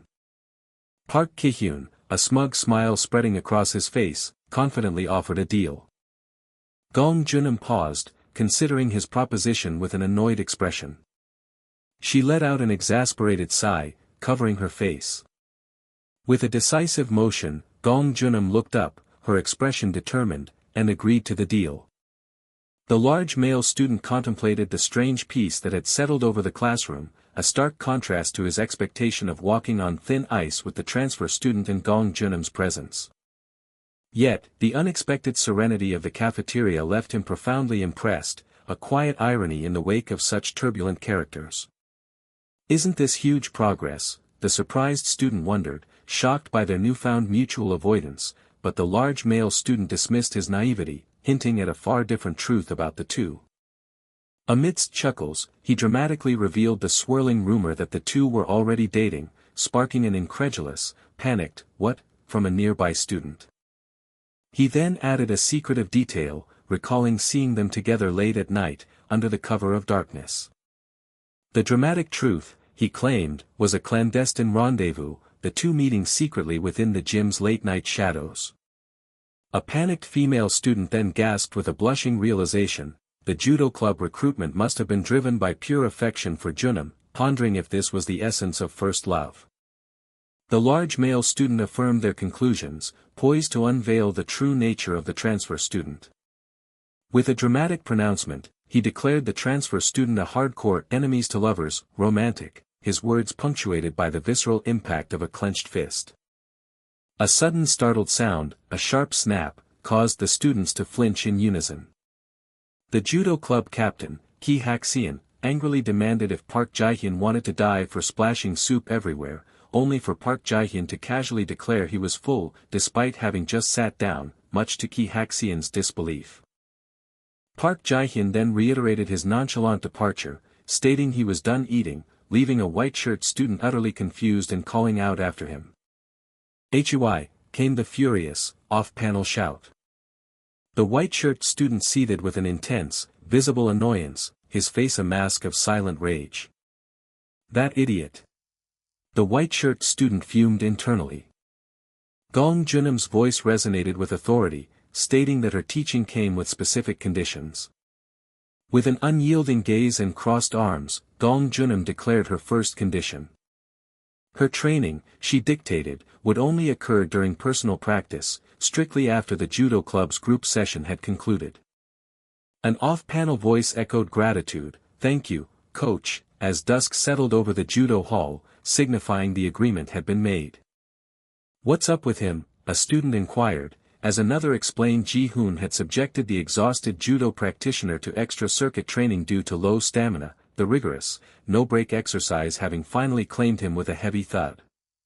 "And second," Gong Junam began, her words hanging in the air with expectant tension, met by Ki Hak-seon's questioning glance and Park Ji-hyun's silent, surprised gasp. Gong Junam sternly questioned Ki Haxian's lingering presence, reminding him she was locking up, only for Park Jae-hyun to interject, offering his help with an almost audacious claim that they clearly needed it. Ki Haxian stammered in disbelief at Park Jae-hyun's offer, but Park Jae-hyun merely snapped back with an angry, cutting, "What's your problem? Get lost and stop getting in the way." A bold stance for the very culprit who prompted him to join the club. With a chilling glare, Gong Junam cut through the tension with a sharp, enraged command, "Shut it." After Ki Haxian's hesitant sigh, Gong Junam sternly delivered her second, terrifying condition: no talking back, for if he dared to spout nonsense, she threatened to just kill him, a chilling vow that made Park Jae-hyun internally admit she had scared him. Ki Haxian finally relented, finding grim satisfaction in having another practice body, and abruptly declared he would be teaching the techniques, a revelation that brought an annoyed, "Why's it gotta be this guy again?" from Park Jae-hyun, who then openly challenged, "What? And why are you the one teaching?" "You don't need to know that," Park Jae-hyun shot back with a dismissive "tsk," instructing the other to simply put on their gi. Ki Haxian, now in his white gi and smiling, explained that having covered breakfalls and lapel grips, they would now tackle the basic leg reap, which Gong Junam instantly recognized as the move he'd used in a previous match. "Yeah," Gong Junam confirmed with a smooth gesture, deciding to keep the explanation quick since they already knew the technique. With precise, sharp taps, a hand demonstrated the grip, explaining that the leg reap stood as one of judo's fundamental foot techniques among its throws. With a resounding thud, Gong Junam executed the leg reap flawlessly, sending both Ki Haxian and Park Jae-hyun crashing to the mat. When Gong Junam looked expectantly at Park Jae-hyun, he let out a gasping, stuttered, "You explain it," then complained, "Eek, you told me to help." Ki Haxian seethed, muttering, "This bastard," but Park Jae-hyun, undeterred, began his explanation, "Watch closely. The leg reap is one of the foot techniques among throws. You hook and sweep your opponent's outside leg to take them down." Park Jae-hyun continued, detailing the crucial first step, establishing a collar grip. He further clarified that pulling the opponent to disrupt their balance was called tilting, which fundamentally meant breaking their center of gravity into an unstable posture. After the tilt, he instructed, one must press their body tightly against the pulled opponent. He demonstrated the critical next step, lifting the toes to hook precisely behind the outside of their leg, at the back of the knee. A powerful bang echoed as the judo practitioner completed the throw, sending the other flying. Ki Haxian then stressed the critical importance of the tilting phase, warning that a failure to properly break the opponent's center of gravity would leave one dangerously exposed to a counter, thus demanding constant attention. "Alright, tilting." Ki Haxian mumbled, his thoughts swirling as he realized the technique was far more complicated than simply hooking a leg and knocking someone over. Gong Junam, understanding the initial challenge, sternly commanded them to now repeat and relentlessly drill the technique. The clock on the wall ticked insistently, marking the strenuous passage of time. Still, the clock's steady tick continued, signifying further grueling minutes. "Man, I'm dead." Ki Haxian groaned from the mat, parched, and commanded someone to fetch drinks. "No way, you go, jerk." Park Jae-hyun retorted, a sharp, cutting refusal that prompted Ki Haxian to complain about his ingratitude after taking all the throws, before Gong Junam sternly suggested they settle it with rock-paper-scissors. "I want X coli," Park Jae-hyun declared with a tired sigh, leaving Ki Haxian utterly bewildered. Ki Haxian's mind conjured a vivid, almost ethereal vision of the X coli, surrounded by whimsical flowers, his excitement palpable. But in reality, Park Jae-hyun's expression remained utterly blank, radiating a profound, unamused annoyance. As Park Jae-hyun trudged away, muttering, "Why me?" Ki Haxian cheerfully called out his soda order, oblivious to the other's resignation. Ki Haxian, laughing heartily, mockingly pointed out the irony. Park Jae-hyun, who had tried to freeload, was now the one fetching drinks. An uncomfortable, awkward silence immediately fell over the judo dojo, enveloping Ki Haxian and Gong Junam. Ki Haxian's expression shifted to profound embarrassment, his discomfort evident in the heavy silence. This is kinda embarrassing. Kihyun thought, his mind echoing the palpable awkwardness. Gong Junam adjusted her hair with a thoughtful, pensive air, her gaze distant. Gong Junam internally lamented not offering to get the drinks herself, finding the non-training quiet with cricket unnervingly strange. With narrowed eyes, Gong Junam cut through the awkwardness with a sharp, direct, "Hey." Kihyun, seizing the opportunity, thoughtfully requested a re-explanation of the earlier leg reap's crucial, tilting, component. Gong Junam paused, then with a stern nod, agreed, commanding him to stand straight. "Hey, isn't it kinda creepy being here at night?" one panicked female student whispered, but her companion, fueled by curiosity, countered, "Aren't you curious if what Hyunsu said was actually true? You saw how Taeyong reacted earlier, right?" The observing student excitedly recounted how he, a judo club member, had abruptly ditched lunch after overhearing their conversation, while her panicked friend admitted her curiosity, despite her hesitation. With a dramatic declaration of a love triangle, the observing student connected the mysterious men in suits to the transfer student, convinced something significant was unfolding. What if he's, like, some hidden Chaeble's secret son, the observing student wildly speculated, her imagination soaring, prompting her panicked friend to humorously dismiss it as going a bit far. A sudden, involuntary flinch jolted the panicked student, signaling an abrupt disturbance. "Hey," the observing student whispered, her voice laced with sudden apprehension, prompting her companion to ask, "What, see something," only for the observing student to stammer out a terrified, "What is that?" "Hey, they were out of X. coli so I got extra raid." Park Jae-hyun began, his explanation interrupted by the sudden click of a door and whatever surprising sight awaited him. "Ah, crap." Park Jae-hyun groaned with a sharp internal thud, his face etched with immediate annoyance and resignation.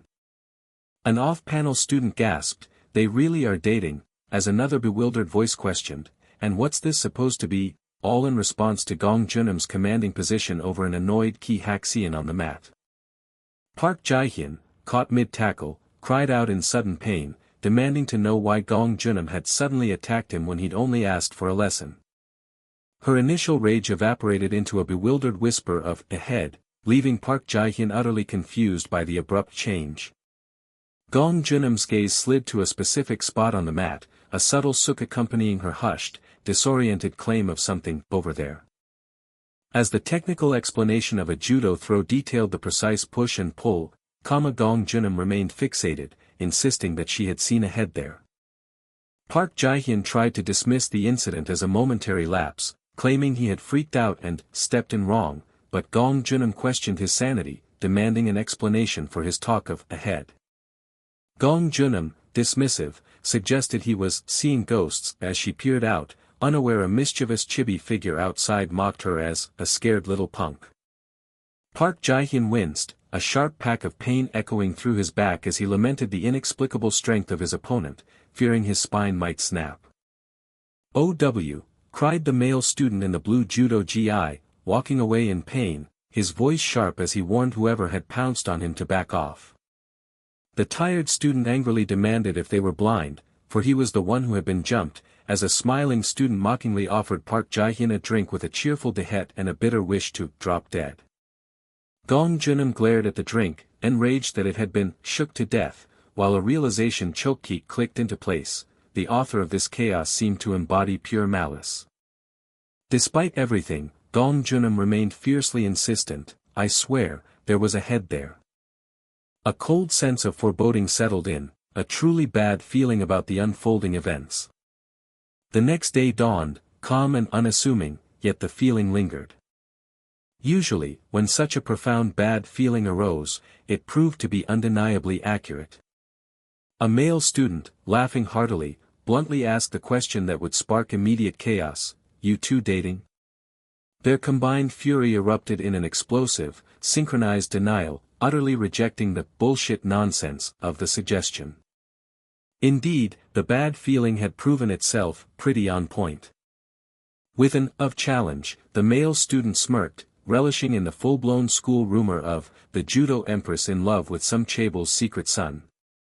A gasp of Chung-gi-yuk reverberated as the male student accused Park Jae-hyun of being involved, only to be met with a swift, firm no.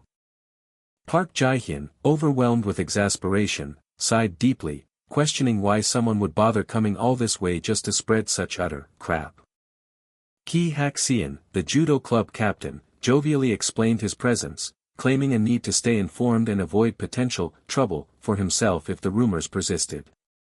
Ki Hak-seon pressed further, subtly accusing Park Jae-hyun of secret after-practice activities, which ignited a furious, defensive outburst and a stinging insult directed at a meathead whose only stat is strength. Cutting through the rising tension, Gong Junam calmly and pointedly stated that she had simply taught him a move. Ki Hak-seon questioned the casual mention of a move, while Park Jae-hyun, exasperated, tried to interrupt. Gong Junam coolly explained her true motivation. He said he'd stop being a pain if I taught him, asserting there was nothing more, nothing less, to their after-school meetings. Park Jae-hyun, tching in annoyance, clarified that Taeyang was actually the one who had endured all the throws. Ki Hak-seon's smile widened as he found Park Jae-hyun's crafty method of engagement kind of cute, lol. He continued his teasing, suggesting that while he couldn't grasp why Park Jae-hyun was chosen as a route, it was likely the best option available. With a knowing Hyuyeom, Ki Hak-seon arrived at his amused conclusion: they had simply been putting in extra practice. Okay. Got it, Ki Hak-seon declared, a decisive tack accompanying his pat on Park Jae-hyun's shoulder as he commanded them to handle the damage control themselves. Citing the lots of eyes around, Ki Hak-seon made his casual exit, but a silent promise of see you tonight hung in the air. Ki Hak-seon strode away, leaving a confused male student in the blue judo gi in his wake. With a final, ironically cheerful good luck, and a fist pump, Ki Hak-seon was gone. Park Jae-hyun groaned, questioning what damage control they were even supposed to undertake, then turned his frustration on Gong Junam for her earlier statements. Gong Junam remained pragmatic, dismissively asking if her actions revealed an unspeakable secret and asserting it was better to just say it and be done than allow rumors to fester. Still, Park Jae-hyun insisted, his voice rising as he reminded her of their explicit agreement not to speak at school. A sharp tch escaped Park Jae-hyun, a sound of utter frustration. Amidst the song of student whispers, an observing female student mistakenly concluded that the transfer kid had Park Jae-hyun totally whipped. Amidst the persistent song of rumors, Gong Junam's gaze sharpened, recalling the original explanation of merely teaching him judo. The off-panel voice declared the situation an obvious lover's quarrel, prompting Gong Junam to sigh, a sharp tack of annoyance accompanying her rising embarrassment. A bitter of vindication crossed Gong Junam's mind. Her instincts had been right, and she turned her stern gaze to address Lee Hyun-soo directly. The startled male student stammered a hesitant response as Gong Junam abruptly inquired if he, too, wished to learn techniques. The student tried to protest, but Gong Junam's hand settled on his shoulder, her voice dropping to a subtly intimidating tone as she offered to teach him anytime. With a menacingly kind smile, Gong Junam promised to teach him everything from A to Z, to which the student, wide-eyed, enthusiastically accepted. Gong Junam then extended her assertive invitation to Jeom Naun, who nervously and emphatically agreed to learn. Gong Junam's stern expression suggested a profound, new realization. She observed the bustling classroom, the ambient of students confirming her thought: there are a lot of people here who want to learn judo. With a tired, and a dazed, the cleanup was declared complete, leaving Gong Junam holding her head in exhaustion. Despite his visible exhaustion, the male student in the blue judo gi delivered an unwavering, insistent demand: teach me, from A to Z. With an explosive, Gong Junam delivered a forceful kick, shouting at the student to get back to your own class. Park Jae-hyun blinked, wryly observing the cleanup was easier than I thought, while Kim Soo-bin just sighed, that's Gyeonam for you. A throbbing, in his head signaled Park Jae-hyun's deep anxiety: if the breakfall maniac senior ever found out, he was dead. The premonition lingered, a persistent, undeniable, bad feeling. And then, the scene shifted as evening descended upon the school. Again, the narrative voice reiterated the familiar truth: when a bad feeling arose, it was rarely wrong. Park Jae-hyun's jaw dropped in utter disbelief. Sorry, what? Ki Hak-seon, a cheerful, unsettling smile plastered on his face, announced that Park Jae-hyun was now officially entering the amateur judo meet next month. Ki Hak-seon delivered the devastating news. The coach wanted Gong Junam and Taeyang to stick to Park Jae-hyun and coach him one-on-one, leaving Park Jae-hyun aghast, muttering, "The hell is this?" The announcement detonated, leaving all three students in explosive, wide-eyed shock as Park Jae-hyun screamed his outrage, "Load of crap." True to the ominous premonition, the bad feeling had, indeed, proven pretty on point. 222. The coach began the session with a displeased tone, announcing he had heard a very entertaining rumor today. He elaborated on the scandalous gossip of a club member falling for a chaebol's secret son, a dopamine hit to some, but his true, serious wish, shared by the displeased students, was for focus on competitive results rather than romantic tales. The coach barked out their names: Park Kihyun, Taeyang, Gong Gyunam, and Taeyang responded with a crisp, "Yes, sir." His voice growing sterner, the coach pressed them, reminding them Ki Hak-seon had filled them in and demanding they prove their extra practice where it truly counted, in a meet. He then warned them to be careful, expecting the unsavory rumor to cease circulating, but Taeyang, indignant, interrupted with, "Coach, with all due respect." Taeyang protested being held responsible for a rumor spawned from mere training, then for someone else's tournament results, while another student joined the complaint, questioning the recruit's entry altogether. "Oh," the coach replied, a cunning smirk hinting at his next move, then declared, "Then Taeyang, you can sit this one out." Taeyang reacted with stunned disbelief, calling out, "Sir," while another student mockingly cheered his dismissal, but the coach, now visibly angry, only reaffirmed his decision. A wave of shock and profound dejection washed over Taeyang as the gravity of being sidelined settled upon him. A large male student stepped forward with determination, offering, "I'll stay. I'll co-coach him," a declaration that instantly pleased the coach.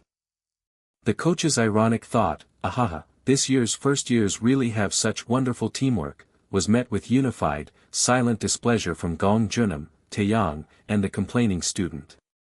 Ki Hak-seon, ever the pragmatist, then addressed the coach directly, inquiring, "Coach, so from here on, does Gyunam and Taeyang take full charge of guiding the new recruit?" Ki Hak-seon pressed further, asking if he should continue foundational drills or step back entirely, to which the coach, with a kind cheerfulness, told him, Ji-hoon, you need to focus on your own training now."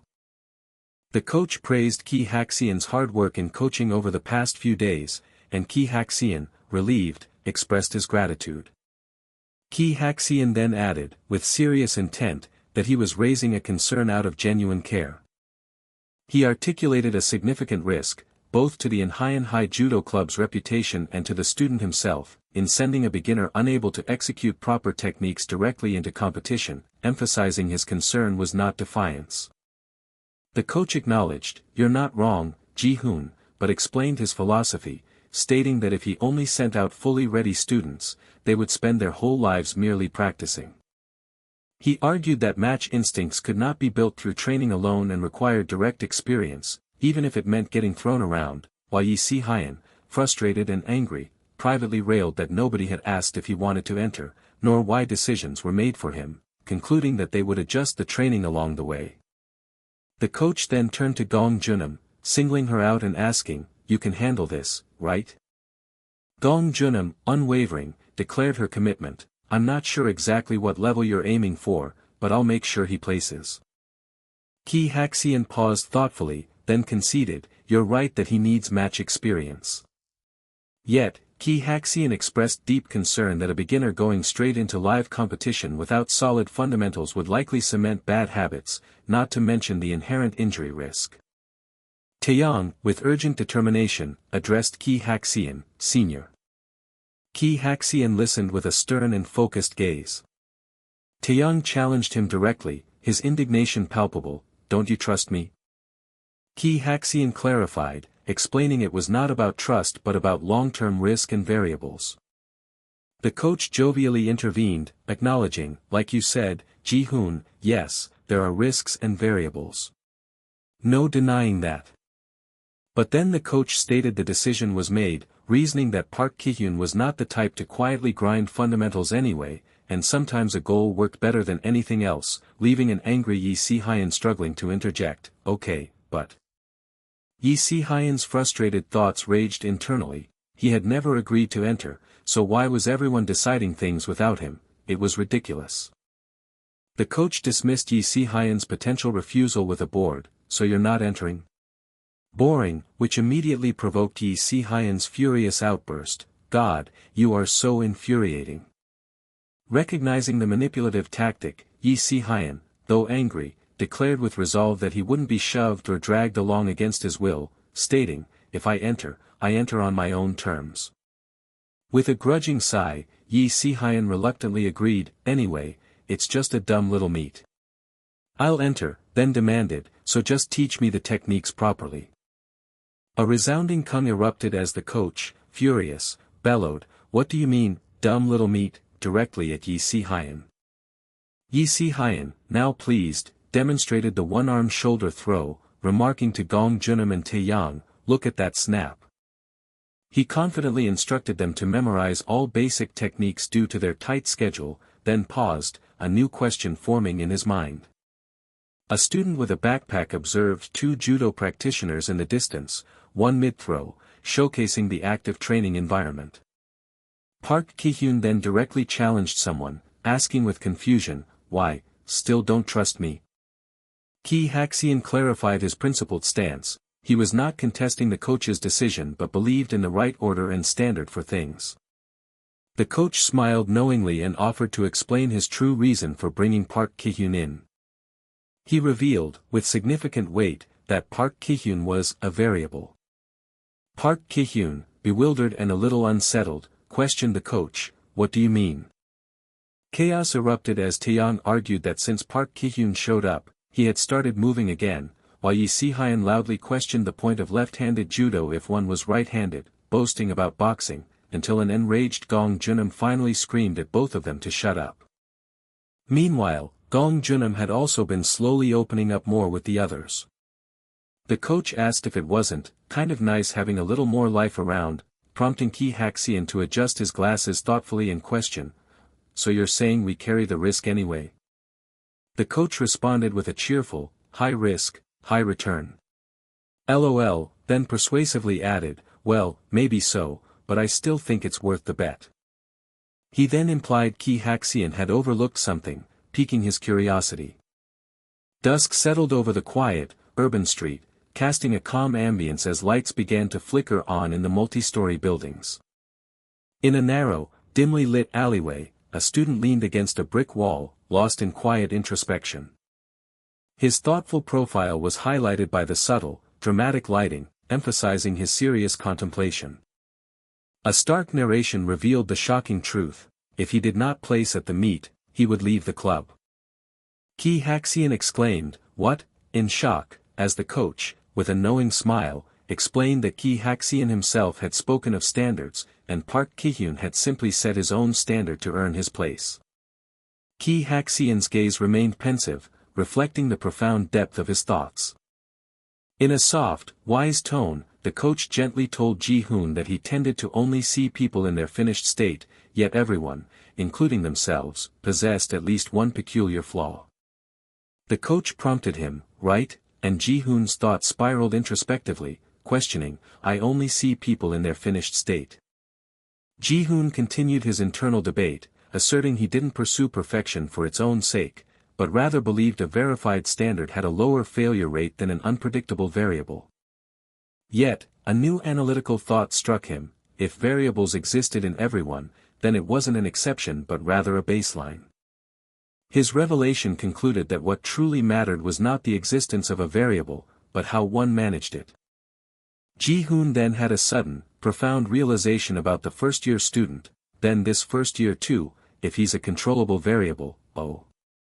On a dimly lit street, a male student with a backpack identified a figure as the breakfall fanatic. The male student, wearing a plaster, observed intently, his expression serious and wary in the dramatic light. Kihyun stood, holding a cigarette, his gaze serious and direct. The male student grinned widely and menacingly, asking, "You smoke?" A narrative question was posed, "Is this something I can control?" The student pondered, his expression anxious and deeply uncertain. His thoughts deepened, asserting that variables in everyone weren't exceptions, but the very baseline of human nature. The real challenge, he concluded, lay not in the existence of these variables, but in the art of their management. Park Jae-hyun then wondered if this particular first-year student might also prove to be a controllable variable, a sudden insight sparking in his mind. He then recognized the figure before him as the infamous breakfall fanatic, a tense realization. The other student, Bully 1, observed Park Jae-hyun with a confident, unsettling smirk. Park Jae-hyun maintained his thoughtful and intense gaze, weighing the situation. With an unsettling hijuk smirk, Bully 1 sneered, "You smoke?" A disquieting question hung in the air, "Is this?" A bead of sweat formed on Park Jae-hyun's face, a sign of his unease. "Is this something I can truly control?" The internal question lingered. Bully 1, laughing, mockingly declared Park Jae-hyun human after all, to which Park Jae-hyun replied, "Didn't think you had it in you." Park Jae-hyun mused that this kind of variable was unexpected, then, turning to the other student, questioned his presence in his own neighborhood, wondering about the sheer coincidence. Bully 1, dismayed, fretted about the possibility of them being neighbors, regretting his prior carelessness. Increasingly bewildered, Bully 1 called out with a frustrated, "Hello?" A sharp denial cut through the air. Park Jae-hyun sternly questioned if the other student had simply frozen up. The narrator questioned whether caution could ever truly mend the situation now. Bully 1 abruptly shifted the subject, but Park Jae-hyun advised him to ease up on smoking, suggesting it wasn't worth the cost to his body. Park Jae-hyun fell silent, lost in pensive contemplation. He then concluded inwardly that this situation could be a remarkable opportunity. Bully 1, confused, questioned Park Jae-hyun's cryptic statement. Park Jae-hyun subtly gestured with his cigarette, indicating that this he spoke of. He explained that it was a good opportunity to rid himself of someone he never liked. Bully 1's face registered a flicker of surprise at Park Jae-hyun's blunt words. "What opportunity?" Bully 1 demanded, seeking clarity. Annoyed, Bully 1 dismissed the idea, stating he didn't care for such things or hanging around with his senior. Park Jae-hyun simply told him he could leave the darkroom, then paused in thought. And then, to everyone's surprise, an unexpected turn of events began. The day closed quietly over the arching brick building of the gym, Chung-hyo-gwan. On the bright judo mat, students practiced throws, as another walked away in the background. Park Jae-hyun, surprisingly, did absolutely nothing. The scene shifted to the next day, the gym now bathed in the calm glow of night. Yet, one crucial detail remained. Gong Junam and Kihyun spoke on the mat while a student with a backpack walked away. As the male student walked away with a backpack, Kihyun called out, "Hey, heading to the alley again today," with a subtle Myanka sound. A student in a white GI, surprised, quickly responded, "What? If you're not busy, how about you take some throws for me today?" With a broad, challenging SSIX smirk, the male student in the GI asked, "You're good with that, right?" Gong Junam apologized for the trouble, explaining that Taeyang had been called away for family matters. Kihyun thanked Park Jae-hyun for coming despite his presumed business, knowing he would help, and Park Jae-hyun simply replied, "All right." With a definitive chakak, Gong Junam commented on the palpable mood as Park Jae-hyun adjusted his glasses and Kihyun offered a wry smile. Gong Junam wondered if calling him had been a mistake, while Park Jae-hyun questioned his role, prompting Kihyun to instruct him to simply take throws during their technique drills. Park Jae-hyun then inquired about the current whereabouts of the student they were discussing. Kihyun detailed the techniques he'd taught, the leg reap and one-arm shoulder throw, and his plans for the ankle block and full reap, to which Park Jae-hyun remarked, shoulder throw. In response to Ki Hak-seon's question, the male student confidently stated his stats: I'm 185 centimeters, 83 kilograms. An internal thought, represented by a chibi figure, pondered that taller athletes, with their higher center of gravity, naturally suited hip and leg techniques more than shoulder throws, while shorter athletes excelled at close-quarters shoulder throws, with Gong Junam mentally noting that the student wasn't yet at the level to differentiate main techniques, and shoulder throws remained core basics. Ki Hak-seon, continuing his explanation, stated that the student possessed decent strength and speed, leading him to begin with a lifting-style shoulder throw, adding, "N." Ki Hak-seon further praised the student, noting his surprisingly quick practical learning despite struggling with theory, a compliment Gong Junam humorously acknowledged. Park Jae-hyun, adjusting his glasses with a determined gaze, simply replied, "All right," and declared, "Let's check." Park Jae-hyun addressed the first-year student, who immediately established the terms, "From now on, I'm just going to fight you for grips, nice and simple." Park Jae-hyun instructed the student to observe the situation and use any techniques he had learned on him. The male student, surprised and bewildered, questioned, "Any of them?"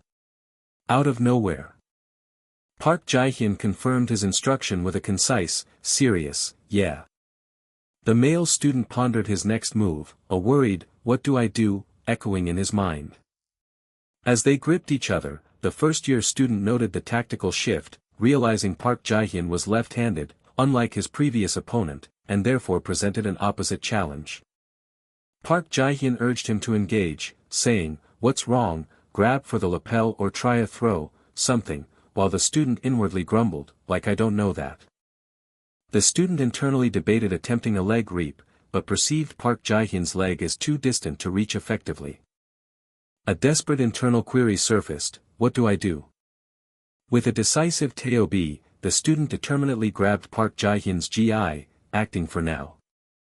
Gong Junam watched with a look of stunned surprise as the action unfolded.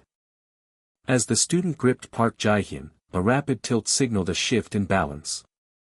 With a powerful kwaang, and a startled whack, the first-year student executed a shoulder throw, sending Park Jae-hyun flying.